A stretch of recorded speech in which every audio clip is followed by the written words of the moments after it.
Hey up, everyone! Welcome to Yorkshire Gamers, a Reet Big Wargames podcast, and today we are episode 31, and this is coming out on the 7th of October 2022.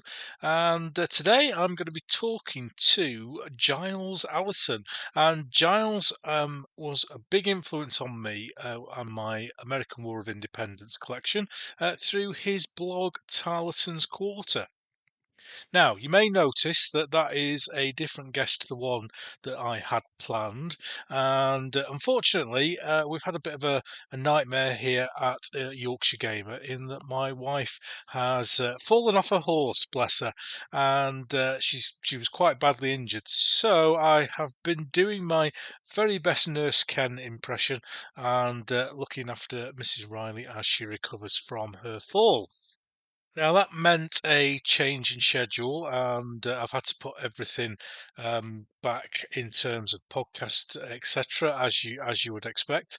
And unfortunately, that means that my planned guest, Mark Hydes from Conflict in Colour, we've been unable to reschedule. So Mark is going to come on the show sometime next year. I'm already booked up now, probably until March 2023 with guests.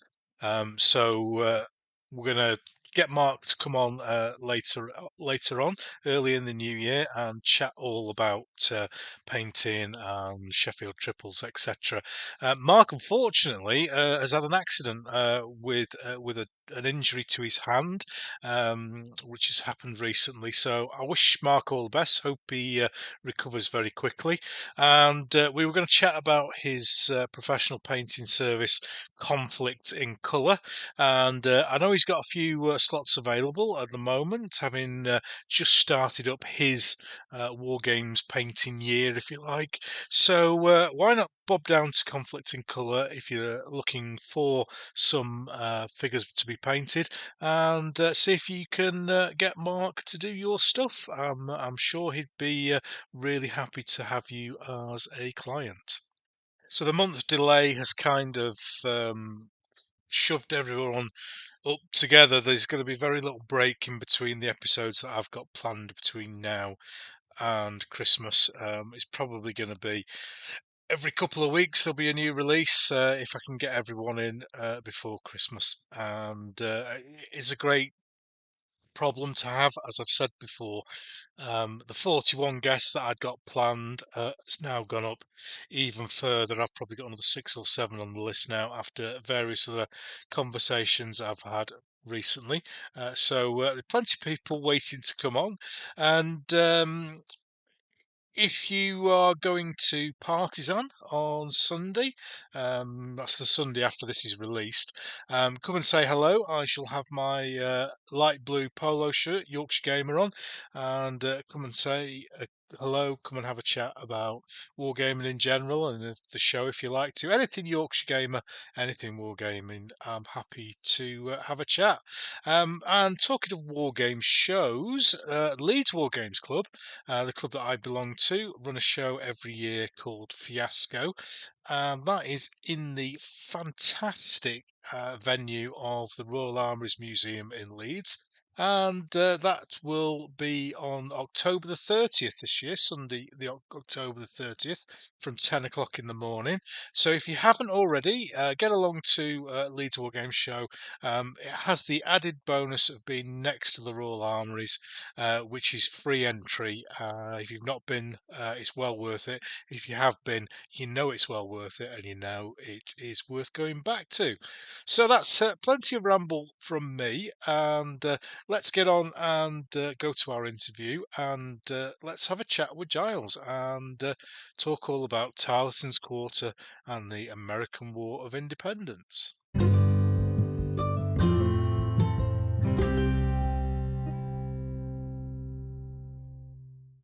Well, hello everyone, and welcome to the interview section of Yorkshire Gamers podcast. And last episode, we blew the entire travel budget for the year by going off to Australia. So it's back to Blighty today, but we're still a little bit exotic because we've gone south of Sheffield down to that there London where they have gas and electricity and everything. And one of the joys of doing this podcast is I get to choose my guests.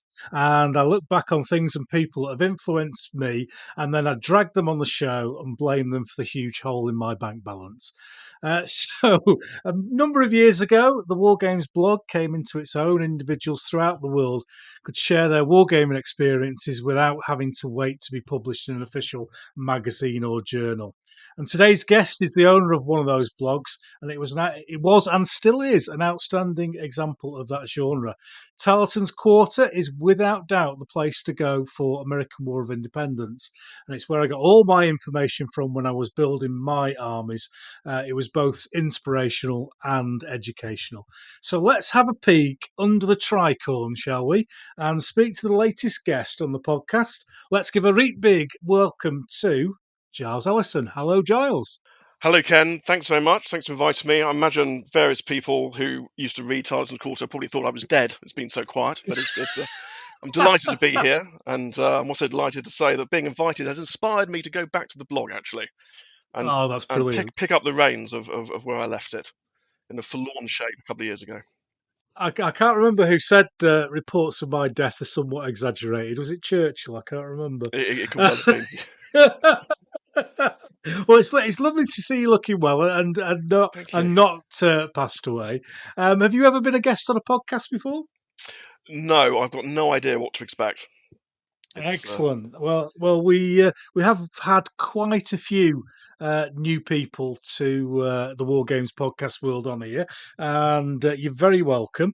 But before you sit back and relax, the first thing that we do to our guests is put them under a little bit of pressure and get them to kind of introduce themselves and give a summary of their War Games history in 4 minutes. So, have you got a bit of prep for this done, Giles?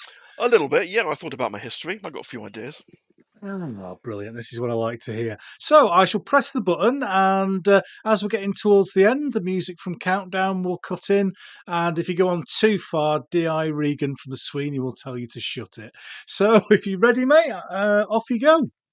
Fantastic, thanks. Well, I suppose, my route is probably very familiar to those who were born in the early 70s. It started with plastic airfix and Atlantic figures, and I can't really remember a time when I wasn't playing with toy soldiers. It's just what I did when I was at home. I wasn't doing my homework. And I think that came from a general love of history, really, particularly ancient history when I was younger, and also watching historical epics and war films on the TV, because in those days, at the weekend, BBC Two, Sunday, Saturday afternoon, it was either the cricket or a war film, and I was equally happy watching either of those. It's just what you did as a kid back in those days. Um, in fact, I think it's quite sad that my own children, I haven't managed to get them to watch a war film at all because they're just not interested in that kind of stuff anymore. It's really quite sad. But anyway, so that's where I think, as I say, a lot of us kind of came to the hobby via those routes. And in fact, I remember watching Guns of Navarone once, and I had my little Airfix Commandos, my Airfix Germans, and I was recreating the film as I was watching it. It was fantastic. But then, I suppose two things happened which pulled me into the hobby as opposed to just playing with the toy soldiers. And the first thing, I remember going to W.H. Smith's, and I saw on the shelves it was Miniature War Games number 11. I've actually got it. I've got it here. Oh, And wow. and I flicked through it and I thought, wow, this is absolutely amazing. I'd never seen anything like this before. And I thought I was just the person who was as one of my teachers had said, a rather silly person who plays with toy soldiers. I realised Hmm. grown-up adults did it as well, sensible people, not just schoolboys or kids, actually played with these amazing-looking painted figures. Um, so there's no date on it, but I'm assuming I worked out from the current number, which is 474. This is number 11. It must have come from 1983, so I would have been about 10.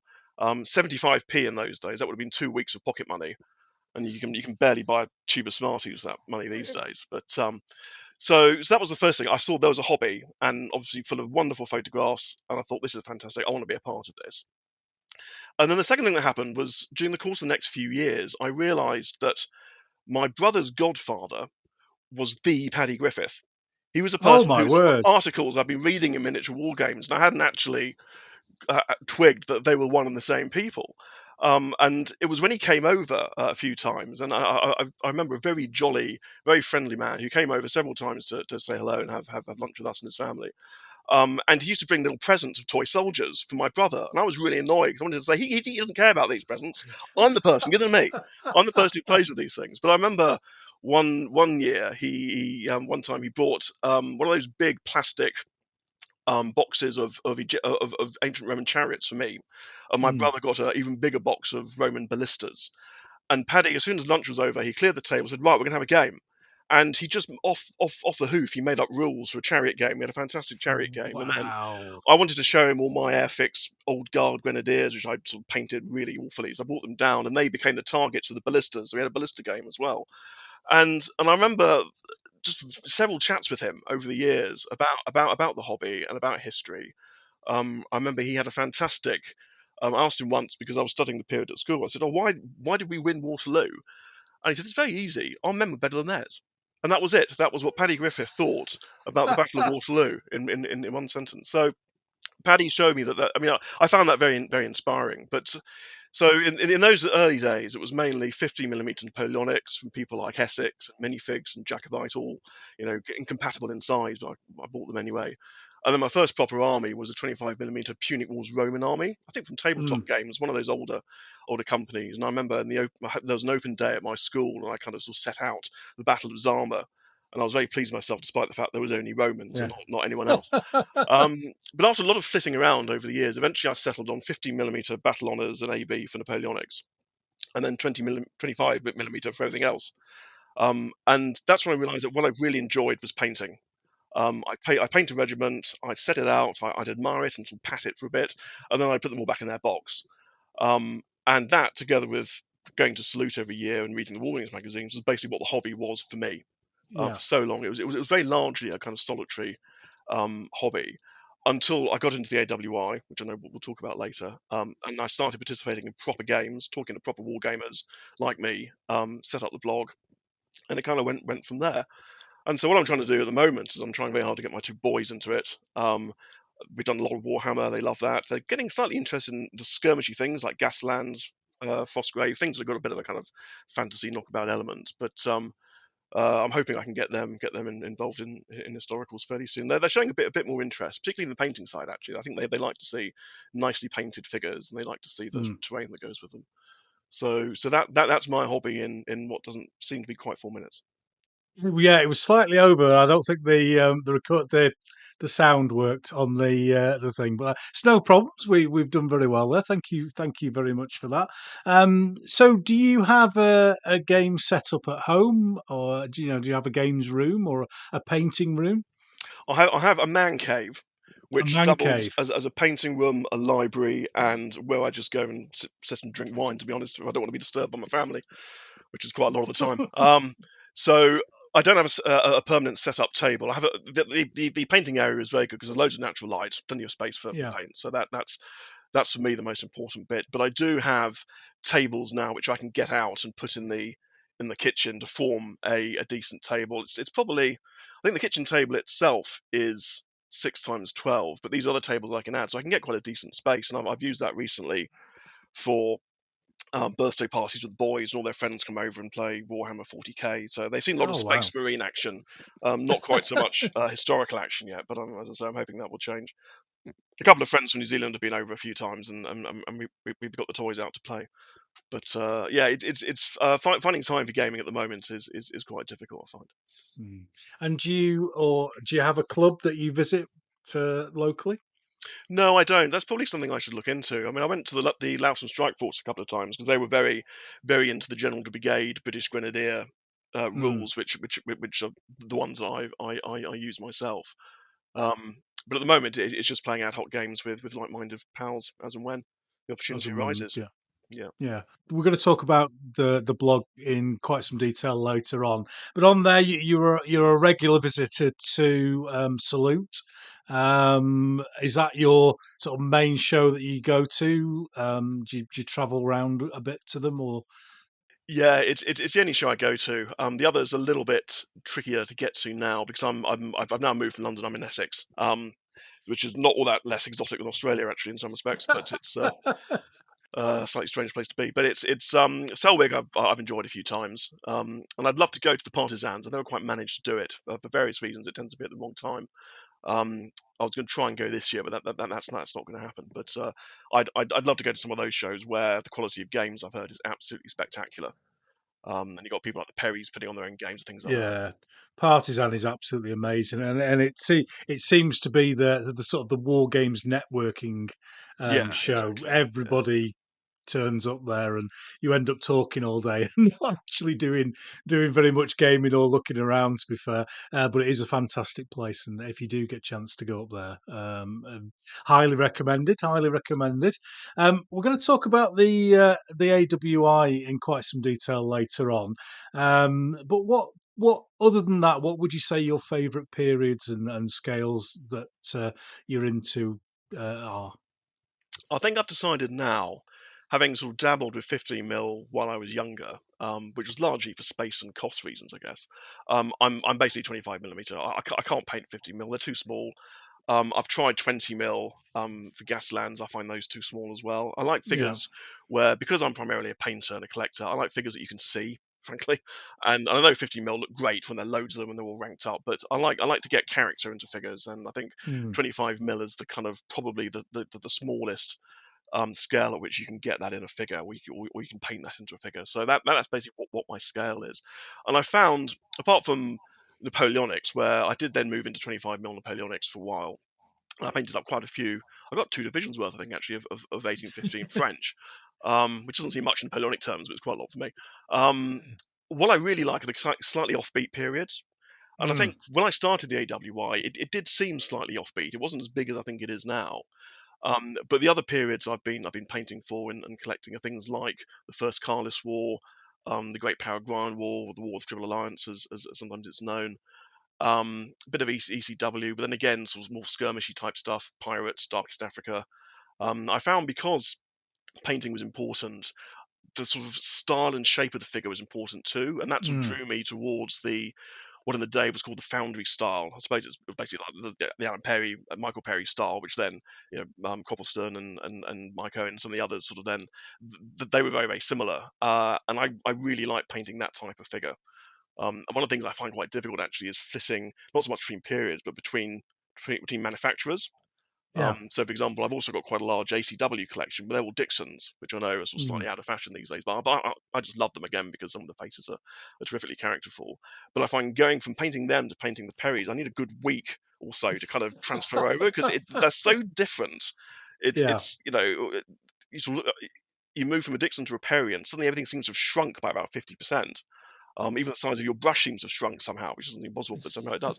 Um, so that's the sort of challenge I find in fitting between periods. But that's basically what I am. I mean, I think there's a bit more AWI to do, but what I'm now trying to do is to take periods like the First Carlist War, the ACW, Paraguayan War, and just try and get a collection together so I can then know that I can have a game. I can, and Yeah. even if I just do it myself, or I do it and one of the kids is like looking and laughing at it or whatever, I know I've got a collection there that's actually got a purpose, because at the moment, what I'm conscious of is I've got so much stuff that's just sitting around in boxes.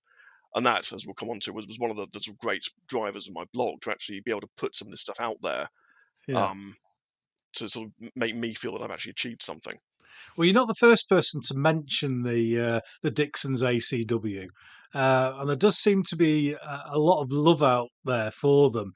I certainly remember painting a few for various people, and they're extremely characterful, aren't they? They're almost Yeah. caricatures of people. Is that what drew you to them and continues to draw you to them? It was, and also I remember being sound like a victim of advertising, and I suppose something that maybe we all are. But I remember the sort of early War Games Illustrated. They had lots. That was when the Dixon range first came out, I think, when Duncan McFarlane started his little move from War Games, miniature War Games Illustrated. And again, they were beautiful photographs. There's something about them that just looked really nice, really clean. I forget the name of the guy who was painting them, Dreamsmith or something like that. I think a slightly strange name, but they just jumped off the page at me. And I thought these figures just look great. Um, and then, of course, once you start painting and you start collecting, it's then difficult to move to another manufacturer because you've already invested in the Yeah. range. And as you say, Ken, I mean, I know that they have their detractors, and yes, there's something slightly odd about them. There's no, the horses. God, where do they come from? One of them was Bosch or something like that. Um, and but as I say, once you get invested in the period and the manufacturer, it then creates a life of its own. And I'm perfectly happy painting them. I enjoy doing it, and I think I can get some sort of decent results from them. And they look great. The variety again was another big a big thing for me. I've never been the person who likes row after row of identical figures.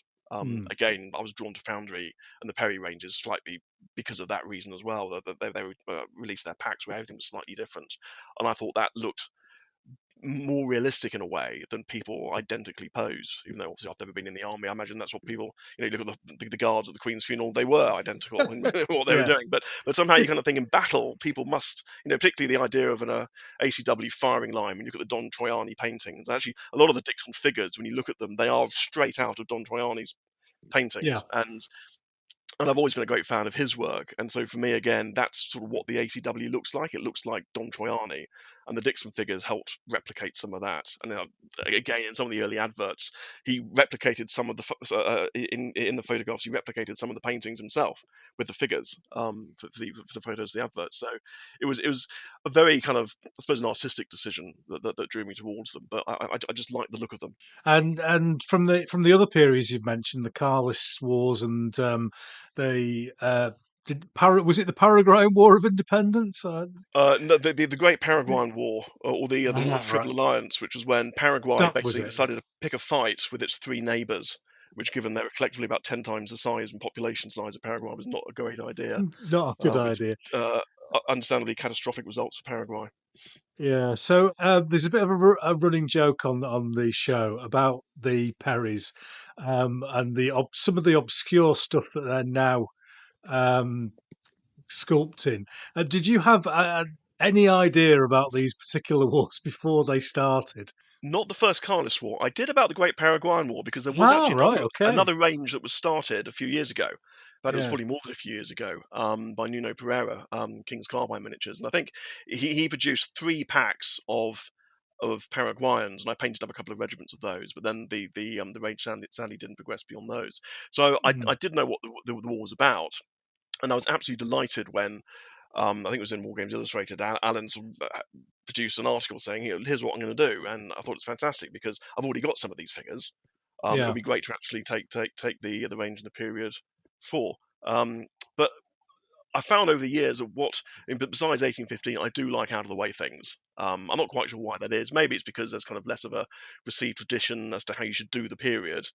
Everyone Yeah, knows how Napoleonic should be done. You can sort of go onto any forum, and there are loads of people telling you exactly how you should do it. But with these other periods, because there's no one else really out there, um, as such, you can almost write your own rules and write your own book in terms of how you approach it and how you base them and how you how you take the period forward. So that's what's attracted me to them. I mean, I was thinking about World War Two the other day. If I was ever to do World War Two, which is probably quite unlikely, but I'd do something really offbeat like Madagascar or Syria or something like that. mm, I mean, the thought of doing D-Day or Eastern Front, everyone does that. Why would you want to do something everyone else does? It just seems a bit odd. But then again, as I say, I'm a painter and a collector rather than a gamer. So if my mate was doing D-Day, then I'd probably want to chip in and paint up some figures for that as well. But I do like out of the way periods and out of the way things. yeah. I was discussing this not that long ago, and kind of I'm in my mid 50s now, and I'm getting to the point now where there isn't many periods of history that I haven't done. So doing I'm currently on the Italian Wars of Independence and Garibaldi as my sort of strange side project, and yeah, I can definitely see the Paraguayan War and things like that of having that sort of an interest. I think also it's nice to have periods which differ in terms of terrain and look. Mm, I mean, yeah. the days where everyone was playing on a kind of green beige mat, no matter what the period or time of year was, is over. But it's nice when you look at the sort of scenery of Paraguay and the theatre of war where it was built. Lots of palm trees, lots of lush foliage and vegetation. That's very different to European conflicts. It is nice to have an opportunity to think about how one might dress a table. It also works very well. It goes very well with the Fosgrave Ghost Archipelago stuff I'm doing with my boys, where you have lots of palm trees and Mm. piratey things like that. So it's nice to have a difference, I think, in terms of how your periods look for terrain as well as uniforms. Have you got anything planned future wise? Anything different, or have you dug up some obscure war from Asia or somewhere like that you'd like to have a go at? I don't think so. I mean, as I say, at the moment I've got a lot to do in terms of my ongoing stuff, and getting Mm. them ready to a stage where I could realistically have games. The AWI does need a bit more attention. There are lots of quite obvious gaps in my collection for that. But then I'm sure somebody, whether it's the Perrys or Mark Coppleton or someone else, they'll come out with a range that none of us have got a clue what it's going to be right now. But they'll come out with something in a couple of years where everyone go, "Where's that been all my life?" It'll be a fantastic new thing. And I do flit around, which is why I'm trying to kind of get some focus at the moment. I say flit around. I spent 13 years doing nothing but AWI, so that was as far Yeah, away from flitting around as you could be. But at the moment, I am flitting around quite a lot, so I'm trying to get a bit of focus.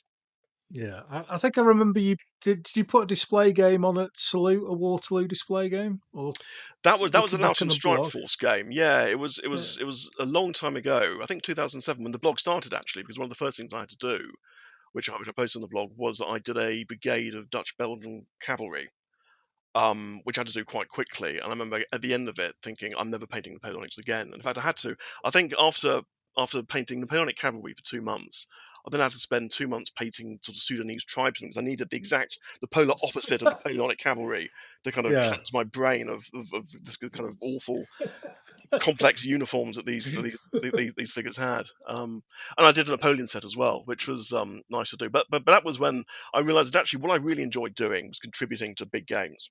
I liked being part of a team that was working towards something, and it was great seeing everyone's work. Everyone was proud of what they'd done. I like to see my figures being used in something as fantastic as that. And I think the game won an award as well. It won one of the game awards at Salute. So it was fantastic being part of that, although a very mm. small part compared to what people like Doug Burney and some of the others had done. So just talking a little bit more and a bit uh, deeper about your background. Yeah, there's quite a lot of mentions of New Zealand on your blog, and a few mentions of gaming out there and visiting Eureka Miniatures and those sorts of things. So, what's your connection with New Zealand, and how often do you get over there? My wife's from New Zealand, so I've been to New Zealand more times than I've been to Scotland, actually, which is quite embarrassing. Certainly more times than I've been up north, I can tell you that. Um, Yeah. and I've been there about 8 times in total. And there's a thriving Wargames group on the Kapiti Coast, which is the left-hand side of North Island, and they do lots of gaming. And then in Tauranga, where Shelley's father lives, there are a few Mm. people. Kerry Thomas, who's from Wales. Um, there's some gamers there who I know, so it's nice to catch up with them when I go over. Eureka, that's a fantastic place to go because they're just so enthusiastic about everything. Yeah. And I had a very fun morning there once talking to them about it and seeing what their plans for the future were. And that was when they just brought out some AWI cavalry as well, so I got to take a big bag of that home with me. So Oh, it's nice. it's it's it's it's a lovely place to go. The people are fantastic. They're so friendly, so ready to help. And they appreciate people they're making the effort to go over there as well, because I Mm. realised quite quickly with my wife one way to really irritate a Kiwi is to say, "Oh, I've never been to New Zealand; it's far too far." Been to Australia though, and even though once you get to Australia, it's then another 5-6 hours to get to New Zealand. I think Yeah. the number of people who complain about how they haven't got time to go to New Zealand, but they spend a lot of time in Australia. It must be quite annoying to them. The other way to annoy a Kiwi is to say, "What part of South Africa are you from?" That really Oh, annoys them. oh, fighting talk. Fighting talk.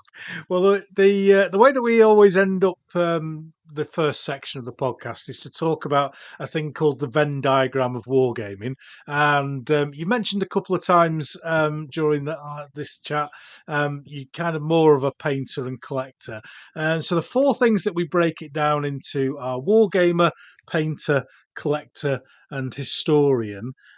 So where are you? How do you fit into that, and where do the cross sections meet? I think yeah, it's going to have to be more on the painter collector side. I don't think playing Warhammer 40k with my kids counts as being a war gamer these days. To be quite honest with you, I mean it would be nice to get some more games in, but I've always enjoyed the painting. I mean it's I find it very relaxing. My two other hobbies alongside painting are listening to music and drinking wine. So happily I can do all three at the same time. It's Yep. fantastic. Um, and as a historian, as I said at the beginning, I've always loved reading about military history. The only novels I really read are historical novels. I don't really read much else, to be quite honest with you. So, painter, collector, historian in that order, I think. Is the game inside? Is it a lack of opportunity, or maybe not the drive to game so much? I think it's both of those. It's lack of time, lack of opportunity, and just there's just other stuff. Yeah, I mean, I probably ought to make a bigger effort to actually get some games going. 'Cause otherwise, as you say, the kind of collections they just sit in boxes and no one really gets. They never get used. But it's a combination of all those. I think. Yeah. And how many figures do you think you've got? Have you done a big count? Have you done a Oh, good great big heavens! figure count? My collection sort of breaks down into three bits. So firstly, there's the lead pile, obviously, and the plastic pile or resin pile these days. Yeah. Secondly, there's loads of stuff I've painted but never actually based. I've got a huge Ah, Macedonian, right. yeah, I've got a huge Macedonian ancients collection, which I've never actually based because I've never worked out how to base it and store it properly with all the pikes on. There must be Right. a way. I Okay. could probably find out quite easily how to do it. But I've got loads of things like that: Germanic tribesmen, loads of Caesarean Mhm. Romans, the whole kind of cobblestone sculpted foundry ancient ranges. I've got loads of those just sitting around in boxes. So I've no idea how many of those are. For the AWI, I think the last time I counted, I was nudging 3,000, Yeah. which the AWI is quite a lot actually. And then in terms of the others, I'm guessing probably about another 1,000 or so. I mean, compared to other people's collections, I know that's not huge. Yeah. But it takes up a lot of space in my house, so it seems pretty huge to me. Pike blocks. I store mine in a 24.5 litre really useful box, but I turn it upside down and put a MDF base on the lid so that you lift the bottom off so you don't knock the pikes as you're trying to Oh, pull that's them a good out. idea. Oh, I hadn't thought of that. Yeah, yeah. Oh, good on you go. I've got the odd good idea up here. Odd good idea. Trouble is, that just means though that I'll end up with another huge load of boxes to put in a corner, which my wife's going to complain about though. So maybe for the moment I'll just leave them where they are and think about it. Think about it later a bit. Yeah, safer flat packed than Yeah, exactly. less trouble flat packed. Do you do much terrain or buildings, that sort of thing? No, that's the one thing I've never really got into. I just sense I'm not a natural terrain builder at all. Um, the most I can do is buy a load of kind of blue foamy bricks off eBay and then sort of build walls with them. I've done a bit of that, but I'm not into terrain at all. I just know I'd be rubbish at it. In the same way, I know I've got a couple of good friends who do build a lot of terrain, and they've got no interest in painting the figures. It's just I think for some of us, it's two completely different bits of a brain, Yeah, and you can do one and then not enjoy doing the other. most definitely. I can spend hours and hours over figures and basing and getting units done and flags and the whole. Come to do a building or a wall or something. 10 minutes and I'm bored, and it's Yeah, just. exactly. I know. I think you're right. I think there are two different parts of the brain. One is the terrain maker, and one is the painter of figures. I need a good mate who does terrain. Is what I need. So if you're out there and you're near Leeds and you fancy building some tables, come and see us.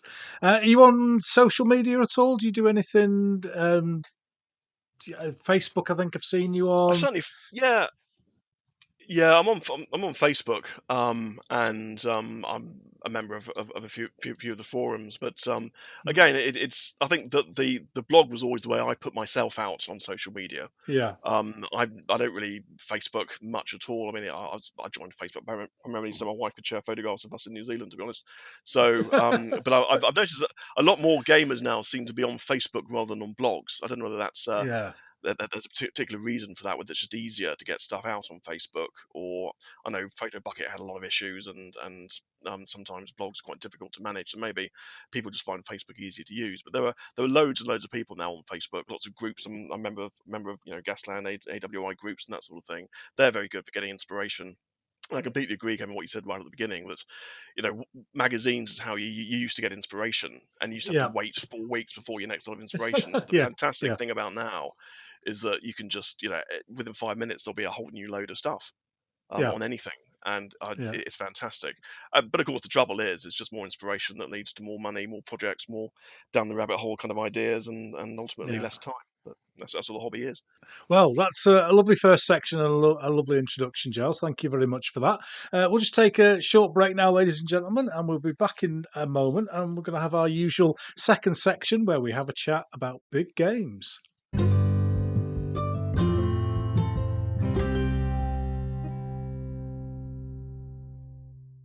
So, in the second section of the podcast, we always have a chat about big games and what that means to the people that we're talking to today, just to get different opinions from all over the hobby.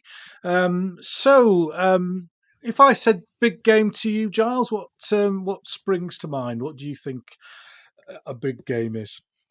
To me, it's I suppose historical inquiry. I mean, I Mm, think there are lots of different types of games you can play. Obviously, skirmish games, low-level actions, things like that.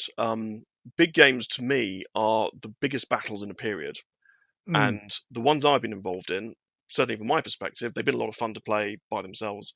Anyway, but to me, it's been here's one of the biggest battles of the period. I want to see how it happened. I want to know why it happened. I mm, want to see if anything could have happened differently.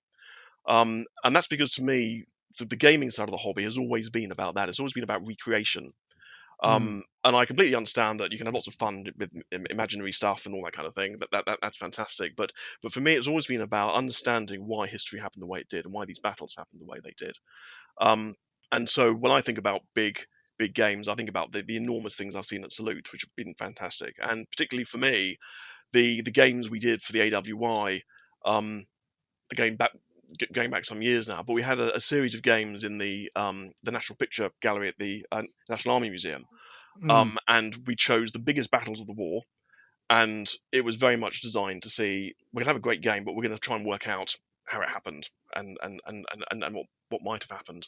And we did what did we do? We did Brandywine and Monmouth and Long Island, three of the really the mm, largest battles, almost the only really three big set piece army level battles there were in the AWI. The others, most of the other battles are quite a lot smaller, or they were sieges, or they were attacks on fort works, that sort of thing. Um, so we did two of those in the National Army Museum.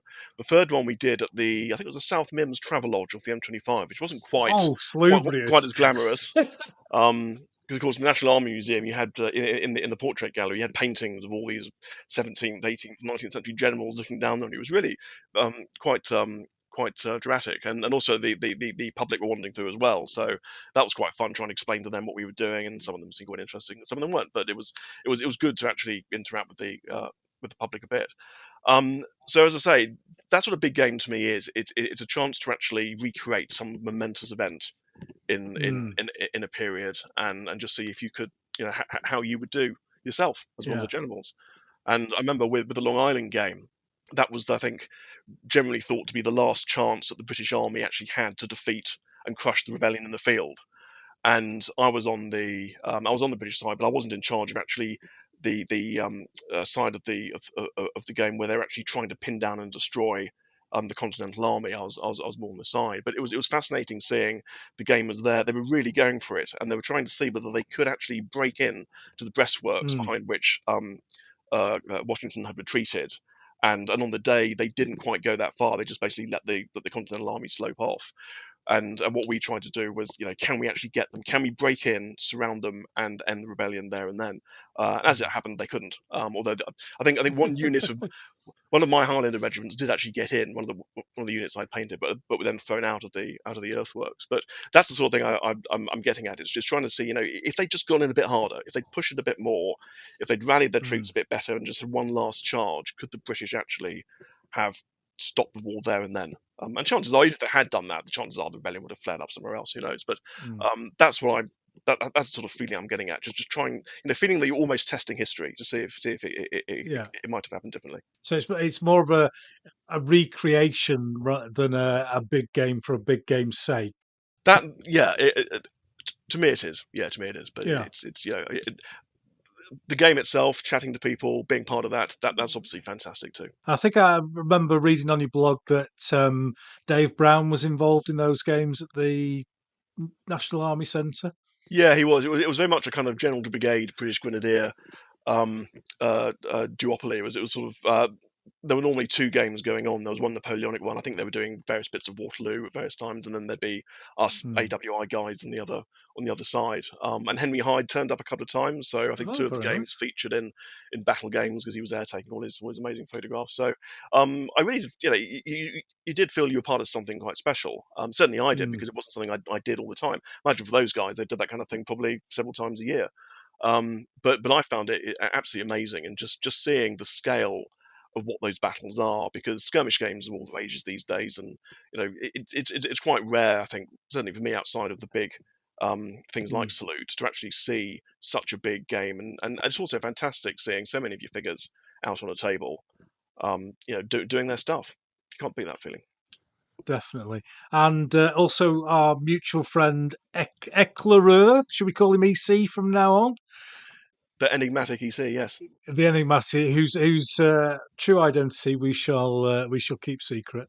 Um, but he was involved as well. Yeah, I think it was him, Dave Brown, and Brendan Morrissey, who's written various Osprey books on the AWI. They were the sort of brains behind the operation, and they set it up, and, Mm, and, and it was primarily, I think, a Loughton Strike Force driven setup. Hence the sort of South Mims area, which was handy for all of us to get to. But yeah, so it was a lot of fun. It was a lot of fun. We really ought to try and do one of those things again. I know it takes a lot of coordination, but again, I sort of found that what I enjoyed most in those was I like being given a little group of figures to paint. It was like, Here's your mm, brigade, you go off and paint those," and I like the kind of planning, the painting, knowing I had time to get things done, getting it all ready. I remember the first of those games. I remember hand painting flags the night before the game started. wow. And I thought at the time, this is absolutely ridiculous, but it was fantastic. It was a flag for, I think, it was the second battalion of a regiment, and whilst it's very easy to get AWI flags from the professional flag companies, none of them do the Mm, second battalion, which have a funny kind of, I think it comes to the English Civil War. It's a funny little kind of yellow wavy line that sort of comes down from yeah. the left hand edge. So I thought, if I'm going to put my second battalion of Highlanders on there, they're damn well going to have the right flag. And I was watching Children in Need. I remember at the time thinking, what am I doing? Painting a flag the night before a massive game. I got to drive to South Mims, and I'm watching Children in Need. But that's the kind of moment that you can't beat that kind of feeling. Exactly. Absolutely Is there inflated. anything? Is there anything kind of on a wish list of big games that you've not had chance to do? That any battles that stick in your mind that you think, yeah, I'd love to have a go at that. I'd like to have a go. Going back to the other periods I was talking about, I'd really like to have a go at some of the bigger battles from the First Carlist War and the Great Paraguayan War. I mean, thinking one of the connections between the First Carlist War and the AWI, there's quite an interesting historical point here, actually, is that uh, the first main sort of big set piece battle of the AWI was Bunker Hill. You had the kind of, sort of Battle of Lexington Concord, but Bunker Hill was the first time you had British troops Mm. assaulting an American position. And I remember reading, I forget the exact percentage, but it was something like a quarter or a fifth of the entire officer casualties in the entire war on the British side were at Bunker Hill. Wow. It was that bad. It was an absolute bloodbath on the British side. Mm. Even though eventually they carried the position, largely I think because the Americans were running out of ammunition towards the end. Um, and then in the 1830s, 1834, I think maybe, in the First Carlist War, the British Auxiliary Legion, because this was a time where if there was any war anywhere, a bunch of Brits and Irish would get together and they'd form a legion and they'd go off and Yeah. they'd sort of get themselves killed. So the British Auxiliary Legion assaulted, I think it was San Sebastian or something like that, but they assaulted earthworks. And again, Mm. even though they won, it was a bit of a bloodbath. And the Times newspaper referred to a Bunker Hill display being made, which I Oh, thought was very interesting when I read about that, because it yeah. just shows that Bunker Hill clearly resonated even 50 years later, or 60 years Yeah. later. It still resonated in the newspaper reading classes as, Mm. a bloodbath calamity that happened when British officers were sort of mown down. But that's but having done Bunker Hill a few times, I'd like to have a go at doing that first Carlist War attack now again, to see whether Mm. there's a way of winning without suffering such appalling losses. But it's interesting when two of your periods kind of converge like that in just a kind of little historical reference. Mm. And were there many big? I'm learning all about this Paraguayan War here. Were there many big battles in that particular conflict? There were, yes. I'm not going to try and pronounce them because my South American pronunciation is not good at the moment. Again, there were lots of assaults. The Paraguayans like to sit behind prepared positions with enormous, I think, not just 24-pound efforts or 48-pounder guns, Wow. and the Argentinians and the Brazilians, usually surrounded by marshes, would just charge at them. And again, it doesn't sound like a very interesting game, actually. They'd just be mowed down. But there were lots of big battles like that. The terrain was very very marshy, lots of rivers. There were some, most of the scenarios I've seen in the books I've looked at have got river boats sort of firing missiles at people. So in the rules I've been looking at, weather is actually quite an important part of the game. You sort of dice to see what the weather effects are going to be, because often, a bit of rain here and there can have a much more fierce effect in that theatre of war than it might do in somewhere like Europe, because in Paraguay you suddenly have rivers flooding and marshland, suddenly you can't get through it, where you could have got through it maybe an hour or so ago. So again, sort of terrain there is really quite important, and I'd like to see. I'd like to get to a stage where I've got enough figures to actually just sit down by myself and have a go at something like that, to be honest. Yeah. So is there a specific set of rules for that period then? There is one called Fields of Blood. No, that's Oh. something from I think it's something like that. It's come out of Brazil. It's a Brazilian set of rules that I think Caliver sell. I'll remember the name in a minute. But what I like about rules, and I should say, I hate reading rules. I find it very, very difficult to read rules. Mm. But I prefer rules which are specifically tailored towards a particular um, period, rather than the kind of more generic ones that I know are quite in vogue in certain areas these days. But those rules are specifically for the Great Paragon War, and as I say, they cover things like terrain and weather and important things like that. Yeah, I'm very much of a similar mind. I like very, very tight sets of rules that give those sorts of things, give a period of flavour, if you like. Whereas, Yeah, the I can't remember what the WRG was now. Was it 1684 to 1815 or yeah, something exactly. like that? And you just think, I'm pretty sure the warfare changed a reasonable amount during that period of time. And ancient rules that go from 3500 BC to 1182 AD or something like that.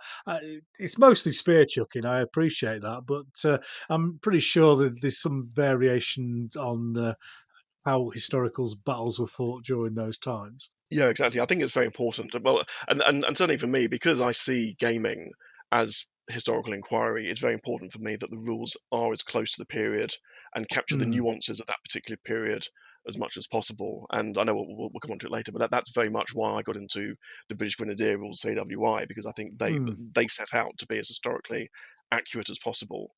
And I think that's very important. I think if you're going to go to the effort of painting all these figures, which takes a huge amount of time, spending all that money, at least have a go at actually replicating what actually happened on the yeah, day. With rules that allow you to do that, rather than do something, like wheeling up guns as if they were horse artillery when they're clearly not horse artillery. Importing ideas from yeah, later periods into earlier periods.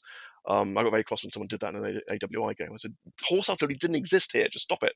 But they said, "Well, there's nothing to stop me doing it." So I think you need to have rules that enable you to only do what was available to the generals on the day. yeah. I find that with Italian wars, in a lot of people, which is one of my big periods, is that people will kind of expect this pike block with 3 or 4 thousand men in to kind of pirouette like a ballerina and get really upset when it can't really wheel that well.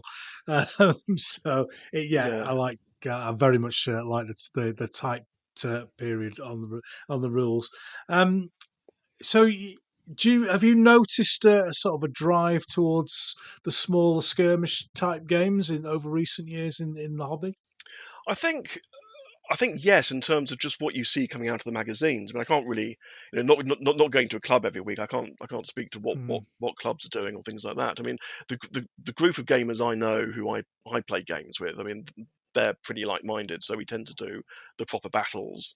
Some of the Kiwi mm, guys I know like skirmish games because they're just easier to do. It takes less time, it's less cost. It's, you can get something on the table a lot more quickly, and I think there's certainly a space for that. And as I mentioned right at the beginning, the sort of things I'm doing with my own two boys are basically skirmish games. So there's plenty of scope for that. But I think because of where I grew up, in terms of hobby, which I came from Napoleonics, I came from watching mm. Waterloo on TV and El Cid, things like that, means to me, what I want out of the hobby is just spectacle. I want big games, lots of beautifully taken figures, and I want to kind of recreate these pivotal moments in history and try and find out what happened. But skirmish gaming is good. There's no not trying to do it down at all. There's always a place for everything in this hobby, and one of the things that's so great about it is you can pretty much do what you like. No one's going to ever Yeah, tell you off for doing a type of game yeah. that no one else wants to do. Exactly. We just like to promote the bigger game here because it kind of drifted out of fashion a little bit. So we're kind of holding our little flag up and going, have a look at these big games. They're great. I'm glad to see you're of a similar mind. So we'll have another Absolutely. short break, ladies and gentlemen, and then it's back for our world famous quiz.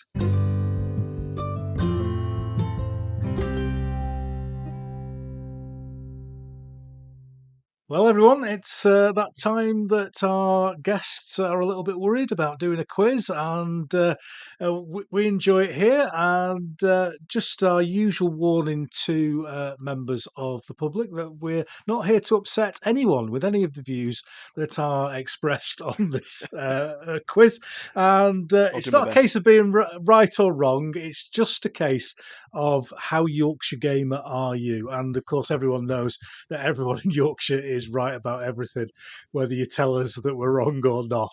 So, Giles, just very straightforward. They're either yes or no answers, or one or another, and there will be a number of regionally biased questions that you may notice because they're not particularly subtle.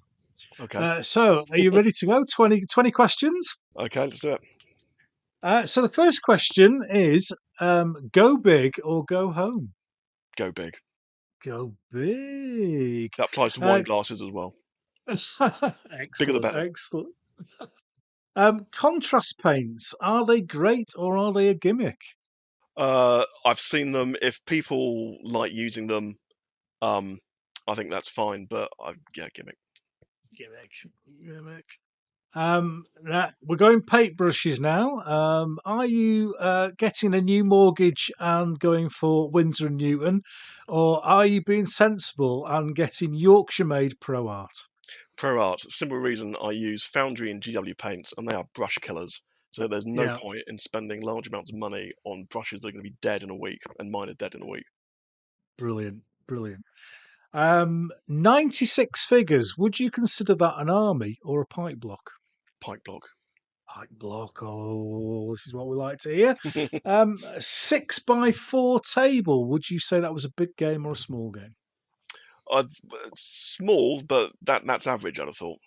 Yeah, that's where I put it. Yeah. Got me in a lot of trouble when I first said that. A lot of trouble. Um, Points based army or an historical order of battle? Historical order battle every time. Oh, you're That's doing that's what well. it's all. That's what it's all about for me. You're doing well. You're doing well. Question 7. When you're mixing your paint, would you go for a wet palette or an old bit of MDF? I'd go for MDF. I actually mix paint on coins, uh, but Coins, but not on Her Majesty's head. Always the reverse side. obviously. God bless her. Indeed. Is that a flat coin or I'm trying to. No, just any loose pennies that I've got lying around. I just use. I don't know why. It's just a habit I've grown into. That's an interesting. There's I've no not heard rhyme or that one. reason to it at all. We've had old bits of newspaper, we've had tiles, we've had all sorts of stuff, but we've never had a coin. So that's I'm impressed with that. I like It's that one. it's it's it's probably illegal. It's probably some bylaw from the 1600s that says it's illegal to mix paint on a coin of the realm or something like that. Well, you did the right thing. Is that you mix them on the backside Exactly, rather exactly. because when I base on penny base pennies or 2 pence pieces, I always glue the figure to the reverse side and Yeah, not to I the do as well. sovereign's Yeah, head. you Excellent. can't deface the sovereign. Excellent. Well, excellent. We're definitely singing from the same hymn sheet on that one. When you're undercoating your figures, do you go black or white? Black. Black. It was Excellent. I think it was one of the great epiphanies for my painting style. Was when I moved Mm. from white to black. It just made a massive difference, and I don't know why. I'm sure there's some scientific reason for it, but it just seemed to make a big difference. I know it's controversial, but it works for me. No, we're black undercoaters here. We love it. We love it. Now, another regionally biased question. You're after a hot drink. Would you go for Yorkshire tea or dirty mucky coffee? It would be coffee, I'm afraid, Cam. Oh no, I'm no, not I'm no. not a tea drinker. Are you not? No. Oh dear. That's down south. That is. That's the down south coming out of you there. Yeah, it is. I feel quite ashamed actually. Feel almost un-English. Question 10. When you're basing your war games units and it's historically correct, do you prefer them tightly packed or socially distanced? Ah, I prefer them in the middle. I'm not quite sure how to answer Ooh, that. Um, I'll I'll say tightly packed because that's how I base my Napoleonics and my first Carlist War. But everything yeah. else I base on a slightly looser frontage. AWI, ACW, Great Paraguayan War, and that's partly because for rules that I use, the AWI and the Great Paraguayan War, they like to have slightly looser frontages, Mm. slightly larger frontages, which reflects the nature of the terrain, what actually happened. But also, some of these figures are so big, you can't actually squeeze them on the base. And then once you Yeah. glue them to the base, you can't then actually, do the basing because they're so tightly packed. So I do like to have a bit of additional space, and that's partly for aesthetic reasons, I've just said, so I can actually do the bases properly, but also partly because it reflects the particular period. I agree. I've just been painting, or I've painted quite a lot of Gringo 40 Garibaldi figures recently, and Mm, they're massive. yeah, And they really are a struggle to get on the base. and they're The really tall standard as base. well, aren't they? Yeah, yeah, Because I've great got some of figures. their they're lovely, but I got some of their Napoleonic guard figures. Mm, I bought some to put on a command base, but they're a good like three centimeters taller than the Foundry ones I got, which aren't good examples, but yeah, but they're beautiful figures, yeah, loads of detail. yeah. So we're just over the halfway point, doing very well so far. Question 11. Would you prefer a 2-hour club game or a weekend monster game? Weekend Monster, yeah. Oh, awesome. Now, this next question typically divides the north from the south. So, avocado, are they just posh, mushy peas? Uh, I hate avocado with a passion. I think it's absolutely Yes. pointless. I was gonna say vegetable. I've no idea if it's a vegetable. I don't know what it is. I don't think avocado even knows what it is. It's just there's nothing to it that's remotely attractive or nice or Oh, worth eating. that's what I like to hear. That's what because the from this podcast, the avocado line seems to be around Birmingham. North is mushy peas. Avocado seems to be south. So you've tipped the trend there, Giles. But I sense there's part of me that just yearning to be a Yorkshireman. I've had that feeling for a while actually. Partly yeah, because of the cricket, I think. yeah, cricket and tea, and being able to say what you think. Now, this is the universal question. There's no pressure on you here, Giles, but we're on episode 31, and every single guest has picked this answer, the same answer to this question. So, round dice, spherical dice, are they allowed on your table or are they banned? Round dice, Yeah, like not hexagonal or 20-sided dice or like a marble, like but with numbers marbles. on. Like a Well, marble, but with numbers on. I'm shocked that those exist. I've never seen them. Why on earth would you have round? How do they stop rolling? How do you actually get a dice result with a round dice? Don't they just roll off the table anyway? That's my point. That's my point. That's up there with avocados. It's just one of the most pointless things in human existence. That's brilliant. That's what I like to hear. Now, the years ago, somebody brought them here, and we had that exact effect: is that they would roll, knock a couple of pikes off, and then end up off the table. And the rule here is dice off the table don't count, so you have to roll them again, and you lose. Anyway, the band. It's as simple as that. And it's nice to see that in this time of difficult political time where there's so many different opinions about everything that everyone can agree that round dice are banned. It's just, Absolutely. I it's suppose you just could.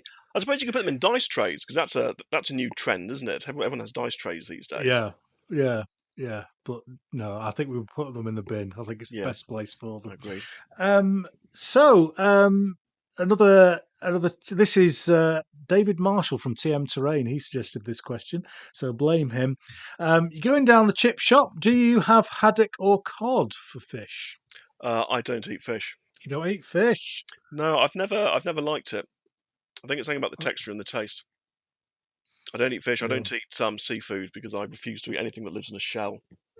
yeah. I'm sure there's a phobia for that, but it's like eating mushrooms. Mushrooms are fungus. Why do you eat fungus? Yeah, I can see the point there. I can see a point there.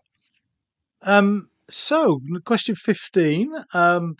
Do you like a good table and a set of rules like a casualty table? I think so. I like tables. Yeah, I don't like rules Yeah. generally, but I like tables because they can make it easier to understand. There are a lot of rules these days. It's just dice roll and you're dead, Yeah, rather exactly. than a tale. Brilliant.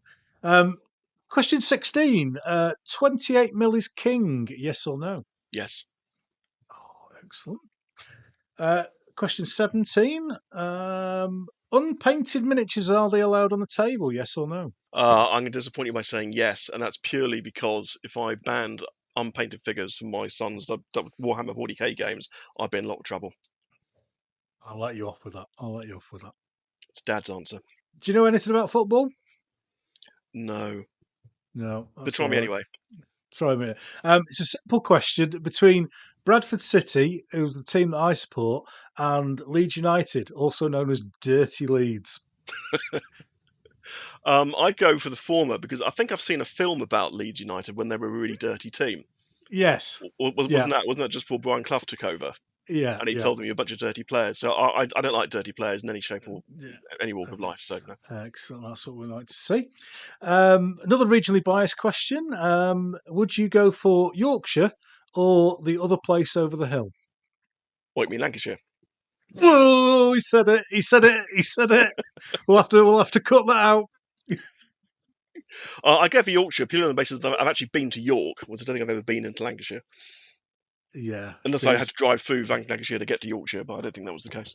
Yeah, it's full of witches and stuff like that, and Pendle witches, and that's all Lancashire. The occasional decent fast bowler, but apart from that, Absolutely.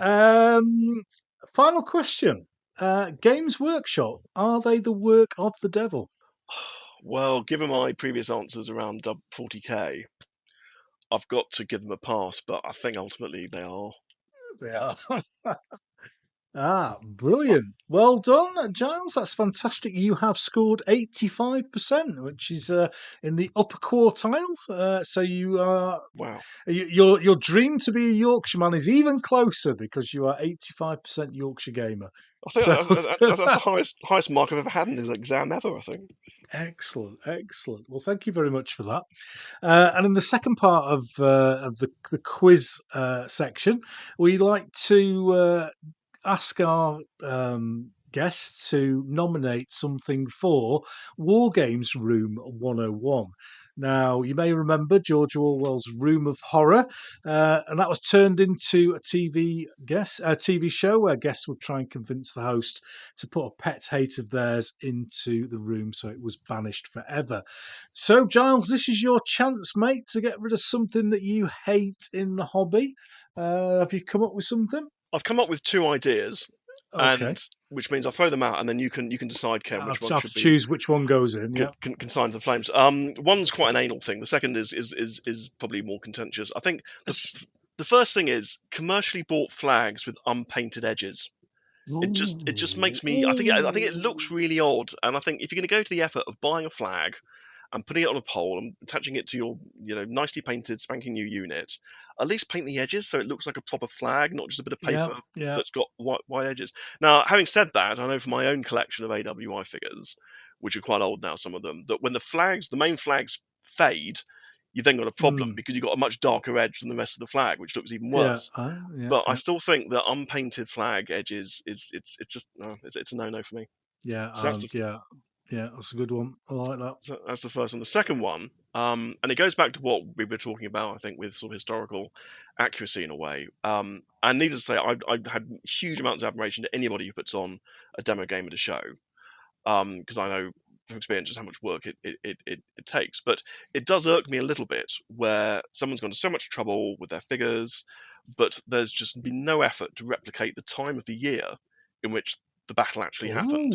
Ooh. So, for Ooh. example, battle set in October or November, like Agincourt, for example, but Mm. model trees with full summer foliage and a massive lush green. I've been to Agincourt. It's not what it looks like in October. It's really not. It's a Yeah. muddy field with trees that are half have lost their leaves, the other half are orange. Yeah. Um, Another example being an AWI game like Guildford Courthouse.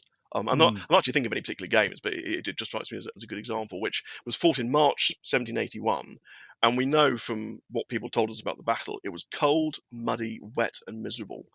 But because the battle was in North Carolina, which is in the South, and everyone knows it's really hot in the South, again you have enormous summary tables and and all the militia figures. They're all in southern dress with shirt sleeves if they're running off to the beach. Because again, it's Carolina. It's hot in Carolina. No, it was really cold and miserable. They were probably wearing 3 layers.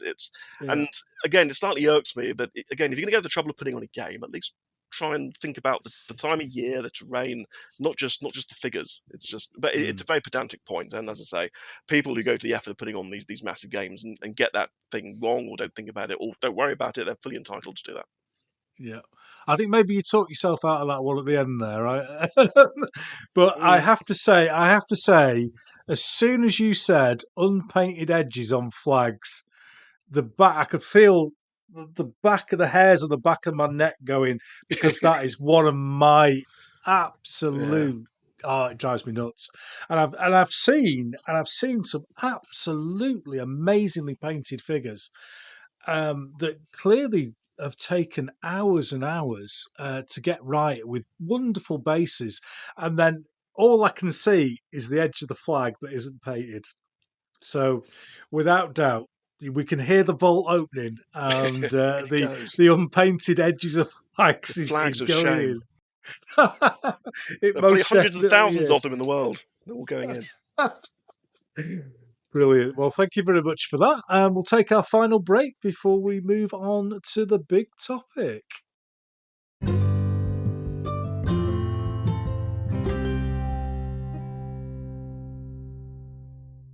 Okay, ladies and gentlemen, this is why we're all here. This is the big topic section where we get to speak to our guest about why they're here. And with Giles, it's all about the blog. And I want you to imagine one of those wibbly wobbly things on television that you used to have on Doctor Who when you went back in time. And we're going to go back to Thursday, the 4th of January, 2007, and the introductory post on Tarleton's Quarter. So, Giles, tell us how it all started. How did you get to pressing that publish button on that day?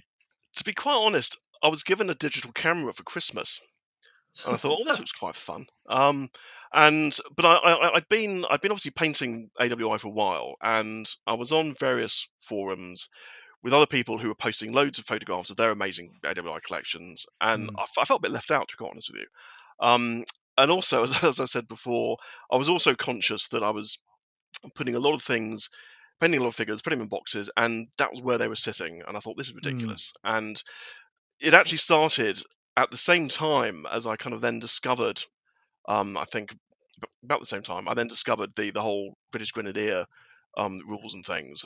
So it was all a very good confluence of events at the same time. But I thought it was a way of actually creating motivation for myself by thinking, if I paint these things, I can put them out on the blog. And I was very fortunate that very quickly a lot of very friendly people were gracious enough to leave comments and say they thought what I was doing was useful. And I was also doing a lot of research for the regiments I was painting for the AWI, because as I said earlier, back then, there have been loads of books written about the AWI, but there weren't as many useful wargaming related resources as there are now. There are loads of good uniform books now. I mean, Australia have gone mad over the AWI the past few years.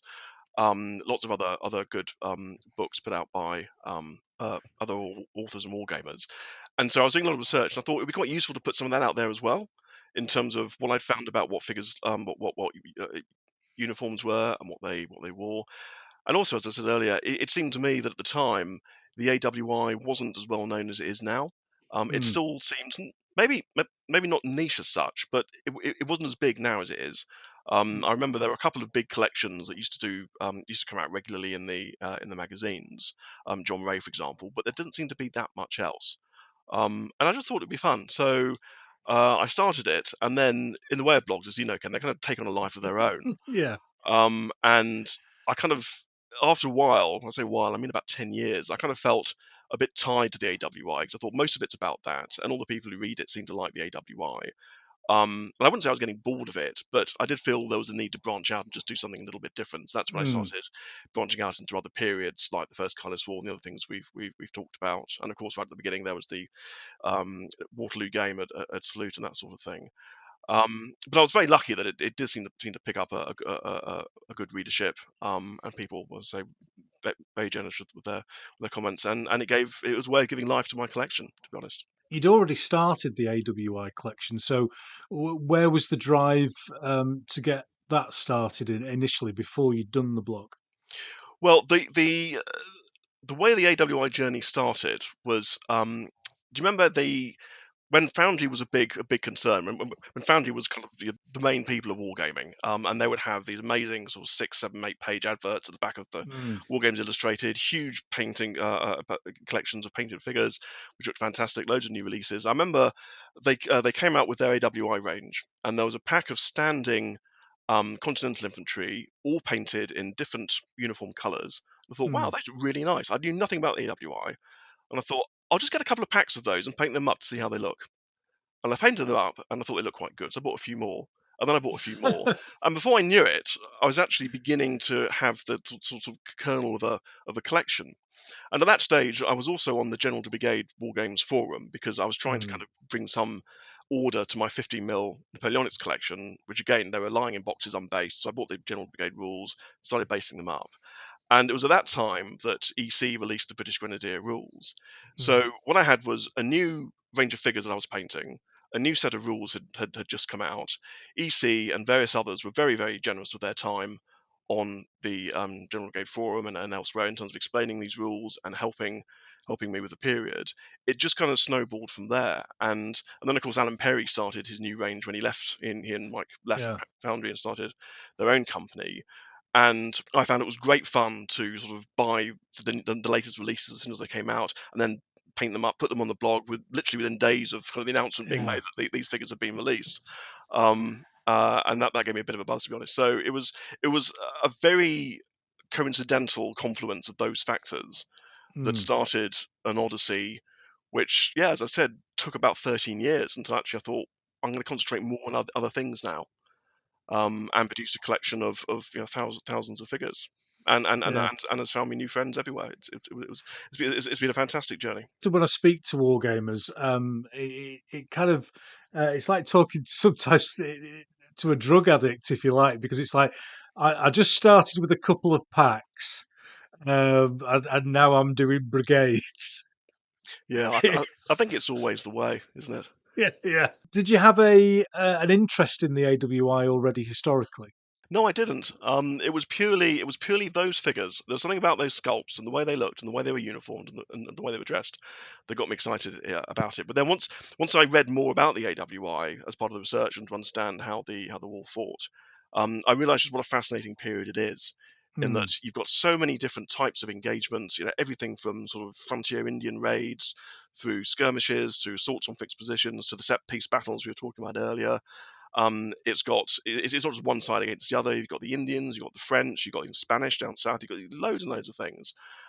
So it's a very fascinating period, particularly also because of the Civil War element as well, because it was mm, ultimately a civil war, which I think often, sometimes we forget, with huge ramifications in terms of immigration to Canada and things like that. So that was all quite fascinating. And then again, the actual armies themselves, I think, are quite unique in that you don't really need much cavalry, which is a mm. bonus because whilst I'm quite happy painting horses and I enjoy painting them. It's buying loads of cavalry that put a lot of people, including myself, off Napoleonics now, I think. Yeah. And you don't need sort of masses and masses of artillery as well. You just need Mm, mainly infantry. And in the rules we were using British Grenadier, the units tended to be 16, 18, 24 figures, so quite yeah. small units. Even though you can have big games with lots of them, it was quite straightforward to kind of finish a unit and move on to the next one. And again, I find that if I'm spending too much time on something, that's when I start losing interest in it. Yeah. So, I mean, I started painting, but I finished painting a 24 figure cuirassier, Napoleonic cuirassier unit once, and Mm. I was going to say it almost killed me. It obviously didn't, but yeah, I thought I can't do this again. I really cannot. It took me a month. I Yeah. thought I can't spend a month just on one unit, no matter how nice it looks at the end. And that's when I started losing interest in Napoleonics. I think because I thought I'm never going to get to a stage where I can paint the amount of cavalry that you need for a collection. Whereas with the AWI, you can do that quite quickly. You only really need three units on either side, and if you want to use the same Mm. one unit for whatever different regiments, then fine. No one's really going to complain Mm. about that. So it was quite compact. But then at the same time, the economy of that, but also something that again, paradoxically, I found quite attractive, was the sheer number of units engaged was huge. I mean, there were Yeah. loads and loads of different legions and militia groups and rifleman groups that sort of come and go, which often, if you look in the scenarios, they kind of appear once and then they're never seen again. Mm. But those are still fun to do. It was sort of Yeah. fun to find a little kind of legion like that sort of was quite unknown, or the South Carolina Gentlemen Cavaliers, or something like that. Some unit that only existed for a few months, and paint that up. And I did a spreadsheet. I went through all the four scenario books that have been released of British Grenadier, making a note of every unit. And it's about 35 pages long because there's so many of them. And even some British regiments, they're only there for 6 months before they went back home again. Mm. Or the Hessians, they arrive, they do some big battles in the south, and they just go on to garrison duty because no one really trusted them much. So you find yourself your collection ends up growing quite a lot because if you're a purist like I was, then you want to have each unit properly. You, you Mm. you want to have the things that are there in the Orbats, even if they don't appear anywhere else. And I remember the one time I got to stage where I thought, what on earth am I doing? I was painting, again, it might have been the South Carolina Gentlemen Cavaliers or something silly like that, who appeared as reinforcements at turn 15 in one scenario. I remember thinking the chances of these figures ever actually appearing on a table, even if you get to turn 15, you know what happens. Turn 14, someone will say, "Oh, well, you got reinforcements arriving next turn, but you just call it a day." That's likely what's going to happen. So Yeah. I painted something that had no utility whatsoever, but because it was on my spreadsheet, I had to kind of tick it off. So I found myself becoming almost a slave to not the blog as such, because the blog was only there to document what I was doing, but I found myself becoming a slave to the period in a way where eventually I kind of thought, I think I've done enough now. I'll do something a little bit different. I'll come back to it in the end, but it was as I say a fantastic journey and a huge amount of fun to do. And I think a lot of people appreciated the focus on the AWI. I mean, as you said, I was very flattered and delighted to see that people were saying on forums, "Oh, if you're just starting the AWI, go and look at Giles's blog because it gives you a lot of useful stuff." And that's something I was consciously trying to do to make it useful. So if you wanted to, if you bought some Perrys and you wanted to sort of see how someone else had done them, then there they were there, and you could find some Mm. information about the uniform and what battles that unit fought in, and that sort of thing. And that was the big plan, was it? Then this spreadsheet that you developed from the scenario books. It was. I made a conscious decision I was going to paint everything. And after 13 years, I realised I'd bitten off a bit more than I could chew. But then, funnily enough, I mean, if I decided to do that about Waterloo, it would take, 5 times that amount of time Mm. if you were to do it yourself. But I still have my spreadsheet. I still look at it. I still think, yeah, I haven't done that, I haven't done that. I've even got some of the figures I need to do this and that in my lead pile. So I will get back to it. But I got enough for most of the things that I wanted to do and most of the games that I was playing with people. Obviously, I painted a lot for those big mega games, but there's always something else to do. I think people who say they've got to the end of a project, that's fantastic, but it seems to me you Mm. never quite can get to the end of a project unless you've got your spreadsheet and you've done everything. Yeah. But I know not many people are sad enough to do a kind of spreadsheet like that and then methodically work through it. Yeah. We've kind of talked around it a couple of times. Um, but one of the things that drew me to it were those individual unit posts with the history. And yeah, I think you've quite a few of them you would describe the size of them in the various battles that they appeared in. Um, did you get a lot of feedback from people about how useful that was? I did. People clearly did find that useful. In fact, I sent a number of people the spreadsheet. I don't know how they've got on, but people did clearly find that useful. The other thing I found, which I didn't know when I started, and I should have thought about it actually, is that obviously for Americans, the AWIs, they call it the American Revolution, is a massive deal for them. It's obviously the Mm. foundation of their country. It's hugely important to them, which means they have strong views about it, and Oh they have strong yes. opinions about the people who fought in it. And I got myself into trouble several times by getting things wrong, and there was never a shortage of people. And a lot of them did it with the best of intentions, I'm sure. But um, Mm. I got to a stage where I thought there were some people who quite enjoyed sort of pointing out my mistakes. Particularly with flags. I mean, oh, the flags. I remember there was because obviously now you can buy a lot of commercial flags, and Mm, again back in the day when I started, there wasn't that much variety available, but the sort of core mm, regiments were there. And whilst I'd always prefer to paint to buy flags, I don't mind painting them myself. And so I was painting one smaller unit of cavalry, Armand's Legion, and Armand, he was a French aristo who'd sort of run foul of King Louis. I think he killed or injured his cousin in the duel, so he sort of fled to America. Um, and he had a unit of cavalry, about 12 figures, something like that. And I wanted to do a flag. I couldn't find any information on the internet about the flag. No one did the mm, flag, so I thought it'd be quite fun to devise it yourself. And mm, again, that's one of the fun things about the AWI. I think is that there is scope for a bit of artistic license where just there's nothing known about a uniform or what a unit looked like or what their flag was. Just make it up. mm. It's not that hard to do, and no one can tell you off, or so I thought. Yeah. So what I did, I thought, well, here's a Frenchman. He's fighting for American freedom.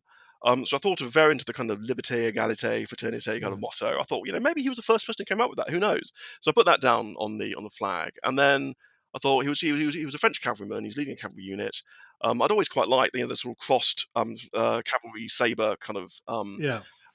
motif of the Seventh Cavalry and that sort of thing. And I thought, again, oh, maybe he thought of that. Who knows? So I did a flag like that, which I thought looked pretty good actually, and I was quite pleased with myself. But then, of course, I had lots of people telling me it was completely wrong, and it's Yeah. completely wrong because no one knows what it looked like. Well, if no one knows what it looks like, how do you It's know? a I mean, huge one. somebody might find it. Someone might dig it up in South Carolina, or something like that. Yeah. Who knows? But that clearly upset a few people in a way I thought was slightly odd. But then also I found that other people had copied it, which is fine. I don't mind people copying my Yeah. ideas at all. It's absolutely fine. And they'd post things like saying, "Oh, thanks to Giles Allison for discovering what this flag really looked like." And I had to post, do replies to their posting. No, I made it up. I made it up. I completely made it up. So they got annoyed. They thought I misled them in terms of what this flag was. And that's when I realised you really can't win sometimes. Another thing that made people cross. I remember was I remember seeing years and years and years ago, again in one of the early miniature war games or something. One of the big AWI collectors had done a flag carried by militia saying "Piss on King George," which also I thought was Right. quite, as a teenager I thought that Yeah. was quite funny. And then I finished painting a militia unit, realised it didn't actually have a flag to go with it. So I thought, I'll just paint my own. I thought, for a laugh, Mm, I'll do Piss on King George.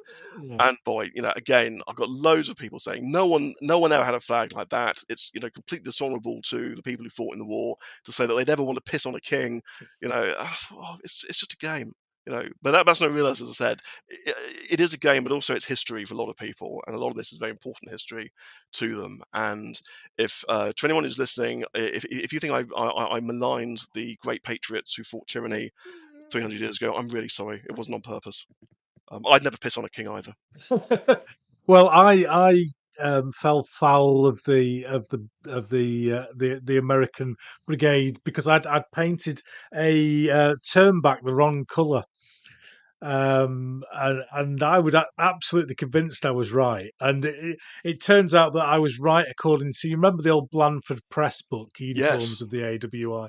Well, apparently loads of the stuff in there is wrong now. Yeah. Well, Yeah. it was the Bible when I was 16 or 17. So how am I to know any different? And yes, it did generate some very interesting reaction. Very interesting. Yeah. I fell foul of Blandford as well because that was the main resource. I think there were a couple of Ospreys that had come out, but it was mainly Blandford that you went to if you wanted to, know, particularly for the Continentals. Mm, And yes, it was Brendan, in fact, who sort of told me. I remember after a few years that yeah, most of it's wrong. And then a lot of those mistakes have been repeated in subsequent books as well, which is quite annoying. yeah. So again, it's slightly odd because I'm always pursuing the greatest historical accuracy I can, but at the same Mm, time, I'm more than happy to make stuff up if I need to. And at the same time, I can make mistakes, and I'm very sorry if I get people wrong. But at the end of the day, even if you are striving for, the best recreation you can, I think we need to remember it's just a game, and we're not mm, killing anybody. No one needs to get hurt. No one needs to feel that we're hurting their feelings deliberately or anything like that. And I think it's a shame when things like that kind of flare up on forums and things where you just want people to calm down and say, "Look, I don't mean anything bad by what I've done. If it's a mistake, it's a mistake. I don't, I'm sorry." some people can get wound up about anything as response to this blog to this podcast on a number of occasions. Um, Well, you said it yourself. The Yorkshire people are very good at winding people up. Yes, that's true. Very true. And I don't mean it at all, ever. Honest. Um, one of the things that one of the great things about your blog as well was the photographs. And I think I remember seeing a picture of you kind of in the garden taking some photographs of one of the units. Did you have any special equipment or techniques or anything that you used to get your photographs? No, I always felt the quality of my photographs was quite poor actually, because literally all I had was my digital camera, and Mm, uh, the photographs you see are from largely two different locations because I moved house. I think it was about 2010. mm, Where I left London and moved out to Essex, and the ones before then are largely taken in my uh, kitchen in London, and they're quite dark. So when mm. I could, I'd go out into the garden, but then getting a backdrop is quite difficult unless you go and paint one yourself. And that's something I've been meaning to do for years. So I could just paint up some of those kind of backdrops you used to see in the old magazines again. Sort of Yeah. those hills and trees and things. But what I try and do now, now I'm in Essex, and I've got a proper garden where I can, with some sort of focusing tricks, you can kind of phase out the background so it kind of merges a little bit with the foreground. Is actually kind of make it look like there's a proper background there. And obviously I can use buildings as well, which are good backdrops to photos. But I always felt that my photos were a bit subpar, to be honest. But you would always like do a little scene. You would always have like trees in the background, or a Yeah, building or stuff like that, which at the time was not unusual, but it was like it was making an effort as opposed to just on a table somewhere or actually against a kitchen appliance. I've seen on a couple of occasions. yeah, I did. Yeah, I tried to make it look artistic. Yeah, and also I remember right at the beginning I tried to work out how you do that kind of very plain white background, which I know some people you do with the sheets of paper. And I spent about 2 hours trying to work out how to do it, and I just gave up. And that's probably where the trees came from. Because I thought I can't actually do all this white paper nonsense. I'll just put a tree there, and that's how it happened. But now I like to go out into the garden or in my kitchen table where I can sort of get rid of all the background by just crowding it with buildings and things. So I managed to acquire quite a few touching history buildings, which provide good backdrops because they're quite big and quite Yeah. quite quite quite, quite tall, particularly in respect to sort of Spanish buildings, the first Carnage War and Mm. things like that. A railway modelling backdrop. Stick that into That's eBay, what I need, and right? that's what you need. I've if I can you see that in the Oh, yeah, that's background? fantastic. Yeah, Yeah. So it was about 10 quid or something like that, and it covers 6 foot. So that's what you need. That's what you need. And that was obviously a fantastic thing for an audio podcast. I'm sure everyone enjoyed thinking about what the backdrop looks like. I'll put a picture up somewhere. So choice of figures then for your AWI, was it just naturally the you talked about the Foundry stuff and then the Perry stuff as it came out? yeah, exactly. I mean, back when I started, it was pretty much a binary choice. I think there was the Foundry range, which obviously then Alan continued to Perry, or there was Mm. Old Glory.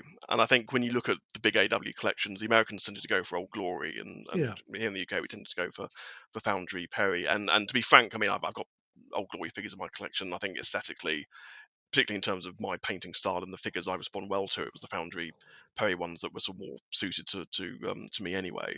But then other companies came and went. Conquest Miniatures, they did a fantastic range of Native Mm. Americans, which I painted. I think Warlord might have those now. I mentioned earlier, Eureka Miniatures produced some fantastic cavalry figures where you could change the hats they wore, which was fantastic. If you wanted to build militia cavalry or some of the smaller units that fought on the American side down in the south, which no one had really covered at all, um, and which up until then you could only do if you did your own head swaps, Mm. which like terrain, I've got no idea how to do a head swap. I'm never going to try. Um, a couple of other companies, I'm sure, are in there somewhere. But again, I suppose a bit like me and my blog. I mean, Alan seemed to take the AWI and he was churning stuff out for years, I Mm. think, on that until he started branching back into Napoleonics, and so we were very lucky to have that range going at the same time as British Grenadier took off. And I think it was again a very helpful coincidence that the British Grenadier rules, the big games we were doing, the Perry range, those could also drive each other along Mm. in the same way that they were driving along my blog as well. And for AWI gamers and anyone with an interest in the period, it was a fantastic time for us. And because the Perrys, if I remember correctly, brought out specific ranges for specific campaigns as well, didn't they? They had some Saratoga Yeah. campaign, if I remember correctly. Did you go as far as to have the same unit in different theatres of the same conflict? I haven't done that yet. I think, and I'd have a look at my spreadsheet for this. It's a very good point, Ken. But I think when you look through the scenarios, I think there are only a handful of Hmm. British units that did fight in more than one theatre. I'm sure there were some like the 33rd Foot, which was all over the place, and probably the 42nd, the Black Watch as well. But the way I look at it with the AWI is that you've got it's almost a case of looking at years, where particularly on the American side, the armies change their look every year or so, Yeah. and so you've got the kind of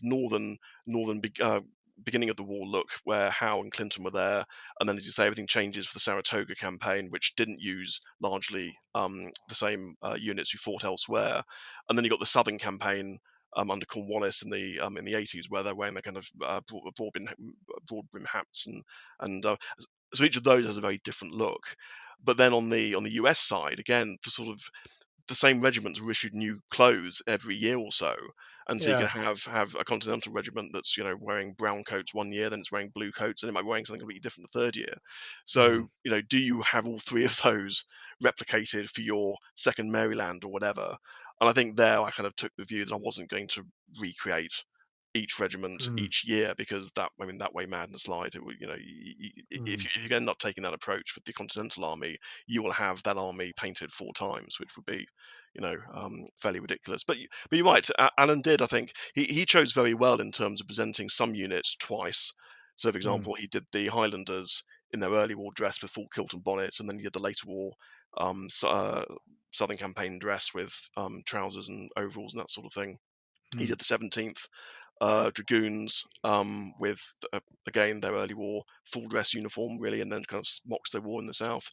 Mm. Um, but going back to what I was saying about the Room 101, I think one of the big game changers in terms of the figures available that the Perry range did was to actually have militia in sort of hot weather gear and cold weather gear. Because again, I think aesthetically, in terms of what people are actually wearing and trying to get things accurate, that was actually really important to have soldiers wearing shirt sleeves when it was hot, and then coats when it was cold. It's I think that kind of thing is worth doing properly. Definitely. Yes, I remember a vignette with some characters on.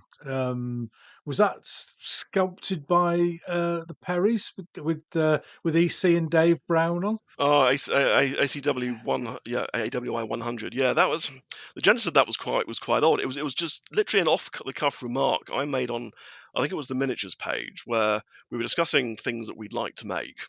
And as Mm. always with most periods, but particularly with the AWI, because there's such a wide variety of different uniforms and different units and different this and that, people are always saying, "Oh, why don't you just make this? Why don't you make some mounted of those? Or why don't you make some of those?" And Alan was clearly getting a little bit irritated by that, as you'd expect. If you go on Facebook now, I think it's hilarious the way whenever the Perrys release anything and they put up new photographs, there's always somebody who says, "Yeah, these are great, but why aren't you doing this?" It's kind of, Yeah. well, I'm just telling you what I've done. I don't need to be told what you'd like to have. So I said, it'd be quite amusing. He ought to celebrate, that the 100th pack in some way. And then I can't remember whether it was me or Clara who said, "Oh yeah, he ought to do a vignette of us all hassling him." But funnily enough, that's what he decided to do. And completely out of the blue, I was sent an email saying, "Oh, can you send me some photographs of yourself, sort of sideways on and full face on, Yeah. and I'm going to sculpt you all as a pack," which I thought was absolutely amazing. Yeah. And if anyone's ever wondered why I look slightly odd, it's because I remember for reasons I don't know why this happened, but my photographs were taken on a windy day down at the side of the Thames. So Yeah. I'm kind of squinting because the wind's blowing in my face, and it must be my girlfriend at the time's idea, because she obviously wanted me to have a silly photograph taken. Yeah. So I look as if I'm squinting. But as well as being amazing likenesses, particularly of EC's, absolutely nailed what EC looks like, and Dave Brown as well, who's always Yeah. laughing whenever I meet him. There's a sort of story behind the poses as well. because EC, person asking the questions, so he's Yeah. interrogating Alan. Ah, right. Yep. That's why he's doing that. I'm dressed as a Scot um, officer because at that stage I'd painted loads and loads and loads of the Highland figures. So I think Alan thought that might be quite funny. But I'm taking notes because I'm a lawyer by trade, so I'm taking a note of the interview, Yeah. which is what I spend a lot of my time doing. And then Dave, because he's a policeman, he's just like looking imperious and kind of looking on. Ditto, Brendan Morrissey, who's the Hessian officer there, Yeah. just sort of looking on and benignly as a kind of sort of wise man overseeing what the rest of us are doing, which is kind of what he Mm, does with our AWI gaming anyway. So mm. it was really it was a fascinating thing to see. And then Alan very kindly sent me a pack of the Masters, which is the crispest figures I've ever seen. I've never seen a Master figure before, but they're actually Mm. beautiful, which I painted up for him. And it was, yeah, it was. I was absolutely knocked out when he said he was going to do it, because it was just a flippant idea. And then being sculpted by Alan Perry. Well, that's pretty cool, really. Yeah, that's amazing. I saw the pack and I thought there must be a decent story behind that vignette. So it's wonderful to get the background to that. One thing I forgot to ask actually right at the very start, Tarleton's Quarter. Where did that come from? Where did that name for the blog come from? I started off with another name, which again Brendan Morrissey said to me just didn't sound right. I can't remember what it was, but it was all it was about a sort of quarter being a kind of place where you can go, Mm, um, and then sort of obviously play on the phrase Tarleton Quarter, which was British soldiers butchering helpless surrendering Americans. And also it goes straight to the period as well. yeah. So that's kind of where it come from. It came from, and funnily enough, I was thinking actually the other day, the one obvious regiment I haven't actually painted up is Tarleton's own British Legion. That's just something I've never managed to do. Which seems a bit old, although I've painted a couple of Tarleton figures, I think. Um, but yeah, it was just one of those things that came to me. I thought, yeah, it just kind of sounds right.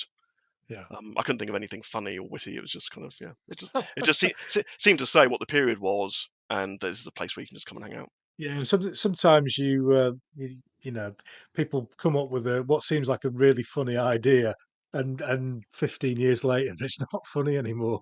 So sometimes having a reasonably sensible idea can be a good one for a name for a blog. We've talked about British Grenadier rules a couple of times. So how did you get involved with those? Were they the set at the time? They were, yeah. It was very much. I'd started collecting. I remember I had a few regiments sitting in boxes. I was thinking, look, I can't do what I've done before, which is just paint loads of stuff and just not do anything with them. And then boom, the British Grenadier rules came out, and I thought, right, that's it. I've actually got a period now. I've got something I can work for. Yeah. I knew EC. He lived in London as well. He was very generously invited me around to play a few games, so I got used to the rules that way.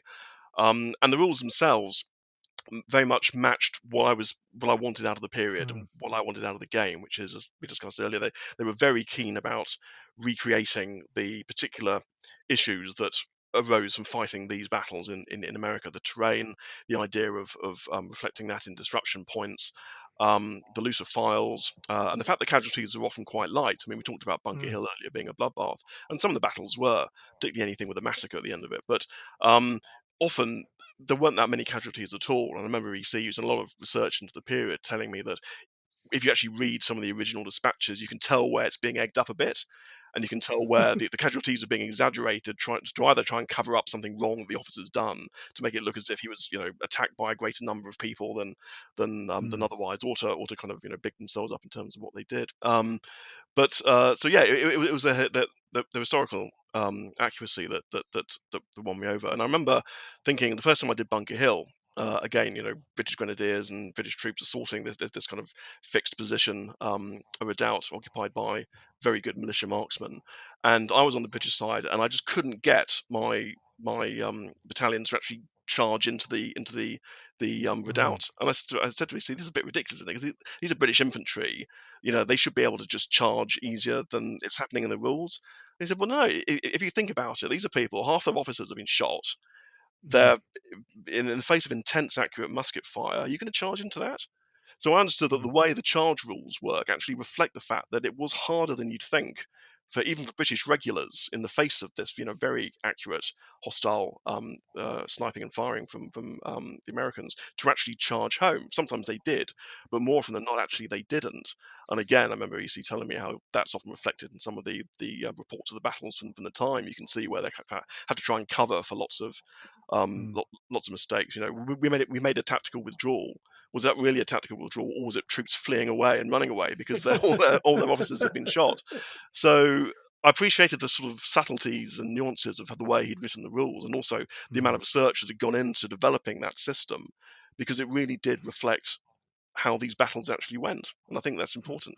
Yeah, we found we use British Grenadier here, and we find the the way that they work really does give you a flavour for that particular area, rather than using a set of 7 Years' War Yeah, rules or a Napoleonic rules. You get the sense of being in that particular theatre. I think that I mean, they're obviously what, 15 years old, maybe older.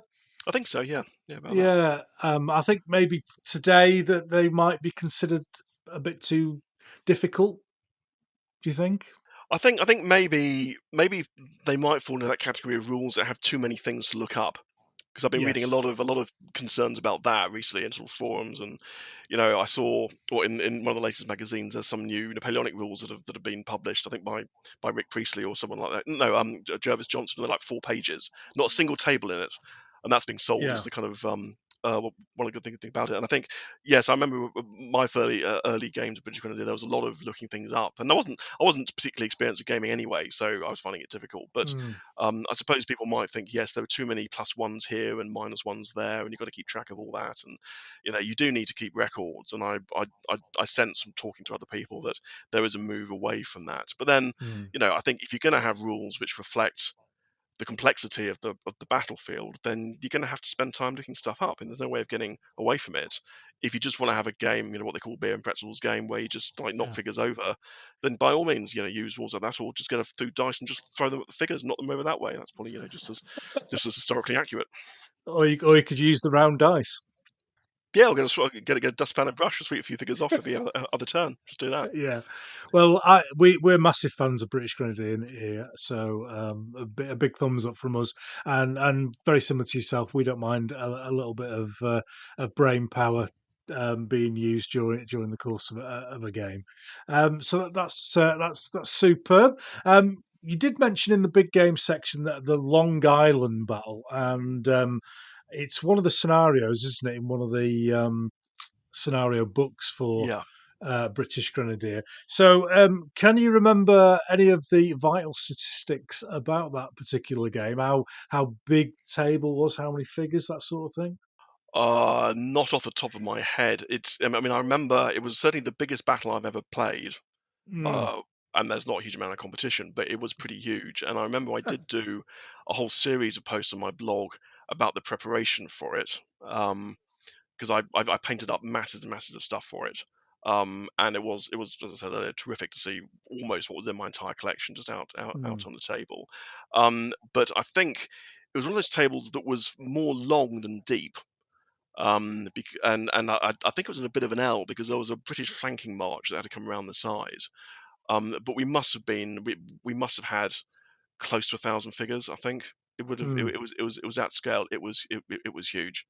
Um, Because in comparison to um, Brandywine, be the next biggest. yeah, Brandywine or Monmouth. Yeah. Because British Grenadier, the scenarios break Brandywine into two wings. You Mm, got the left side and the east side, which you could do, but we did them together. And again, that was, I don't think it was quite as big as Long Island, but it was pretty big. But Monmouth's quite a big game because it just lasted quite a long time. Um, but those I think are the three big AWI biggies. And then you've got other famous games like battles like Guildford Courthouse and the Saratoga battles, which are quite very well known, and you see them around the show circuit a lot. But they're a lot more compact, both in size and in sort of numbers of troops. and I mean, Long Island, in my mind, it kind of stands out as the ginormous battle of the period Yeah, compared to even the likes of Brandywine. So must have been kind of the pinnacle of the AWI to fight that big battle? I think it was, yeah. And I remember who was it who made somebody made the fortifications specifically for that game. Mm, And I think they said they'd even found some old plans, or they'd been sent the old plans that we use to show exactly the, the way they were constructed and how Washington mm, wanted them.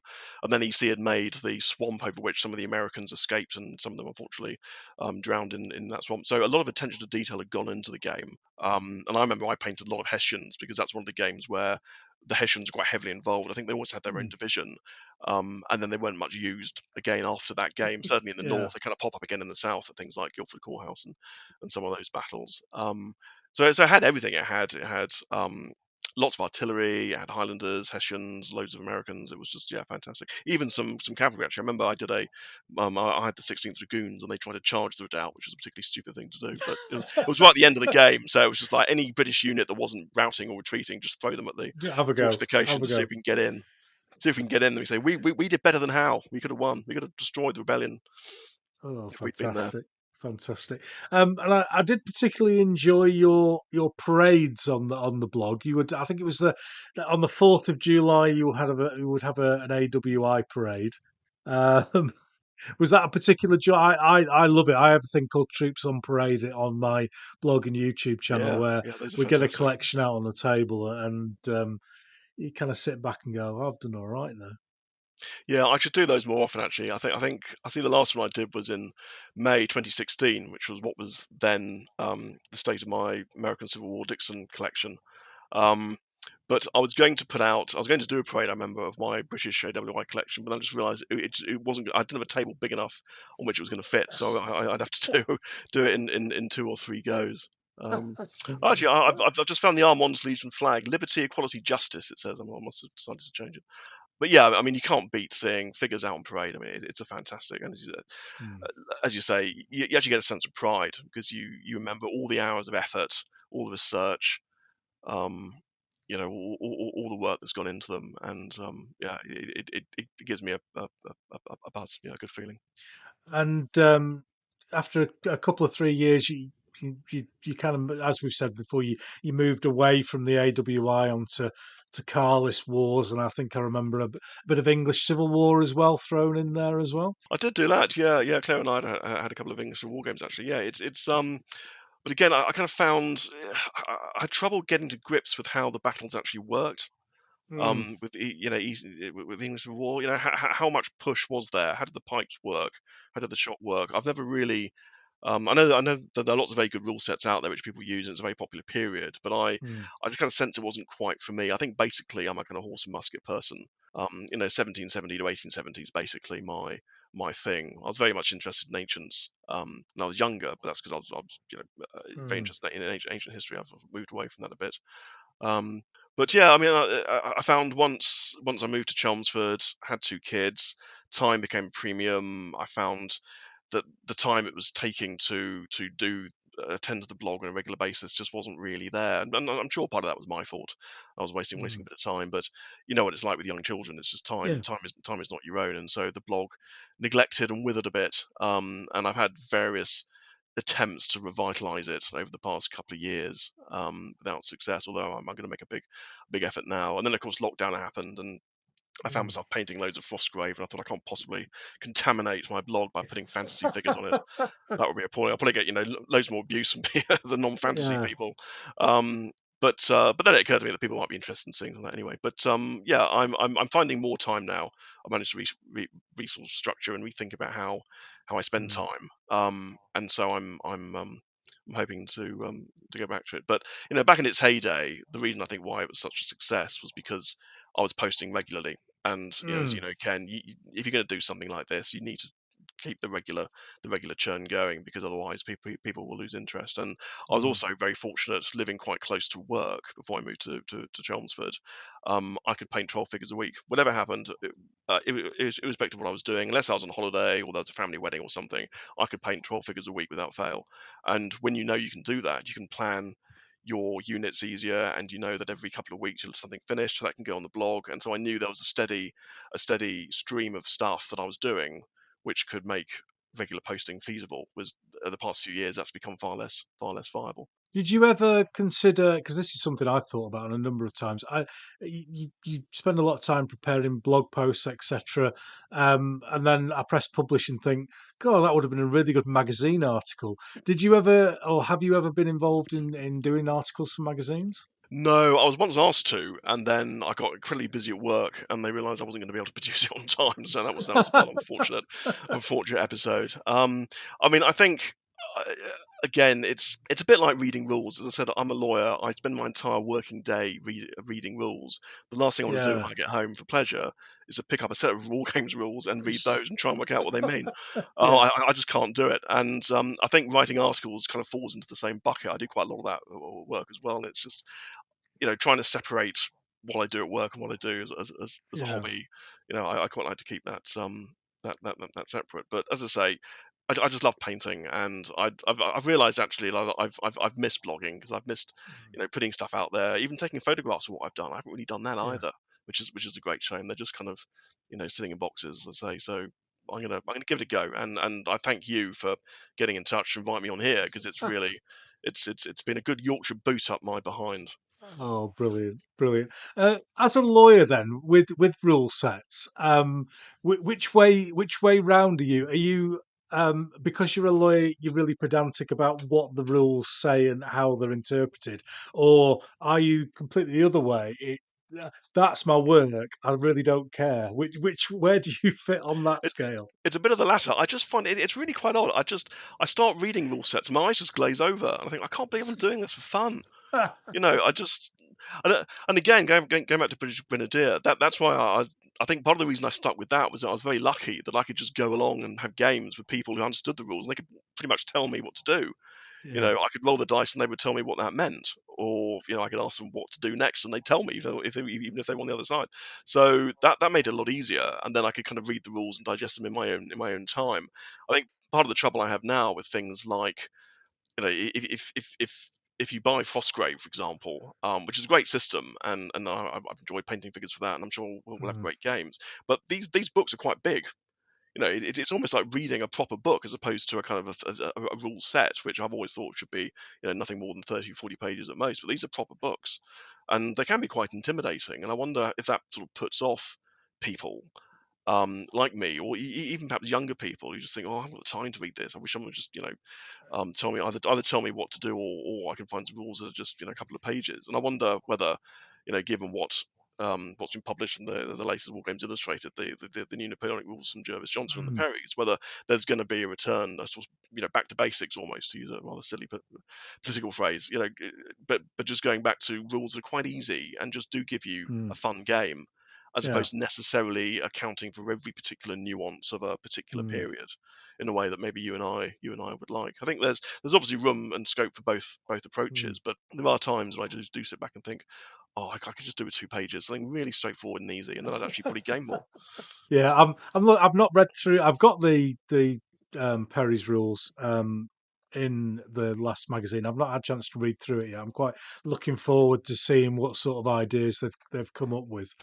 You never know. Because I use General Brigade at the moment, so it'll be Mm. interesting to see what they've come up with and how it's going to work. Um, just coming towards the end of the chat, what's the future for Tarleton's Quarter though? Then you said you've got a bit of a new enthusiasm for it. Yeah, I actually have a lot of photographs of what I've been painting over the past couple of years, which is not AWI, but is First Carlist War and particularly the Great Paraguayan War. And I was doing quite well with the latter last year, and then that kind of trailed off. I think in November, I can't remember what happened in November. Oh, I got very busy work, that's why. Mm, But it's yeah, I've got stuff I'm going to try and do.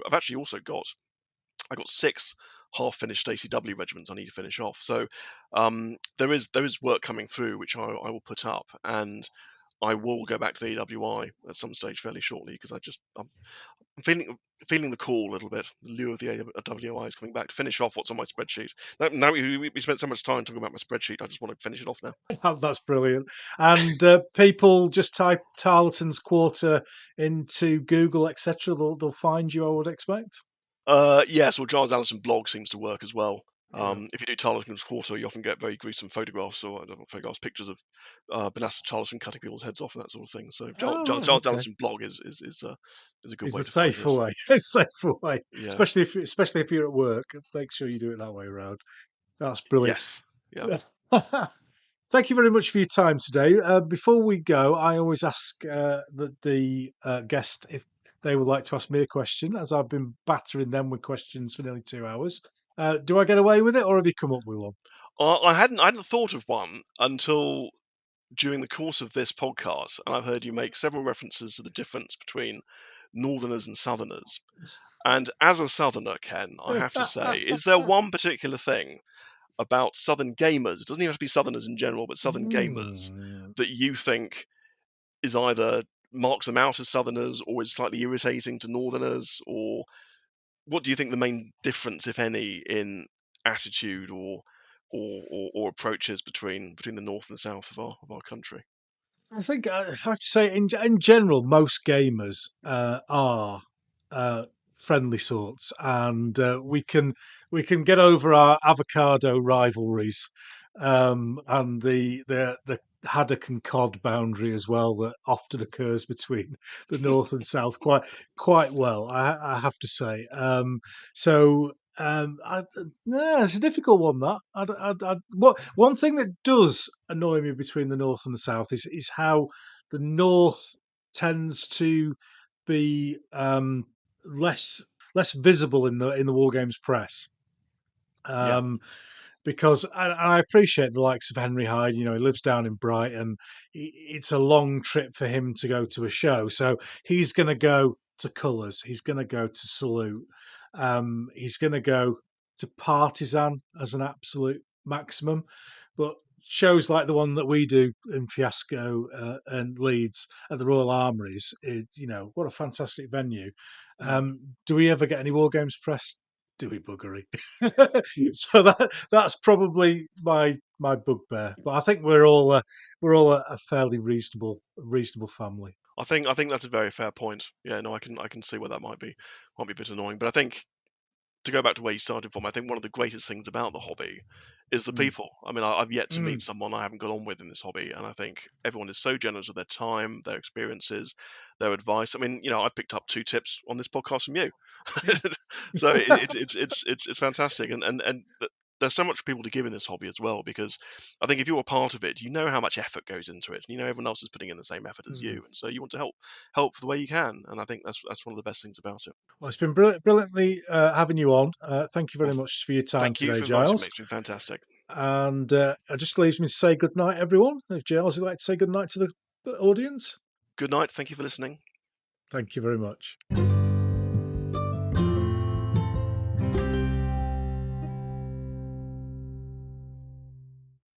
Lovely chat there with Giles. Very much enjoyed that.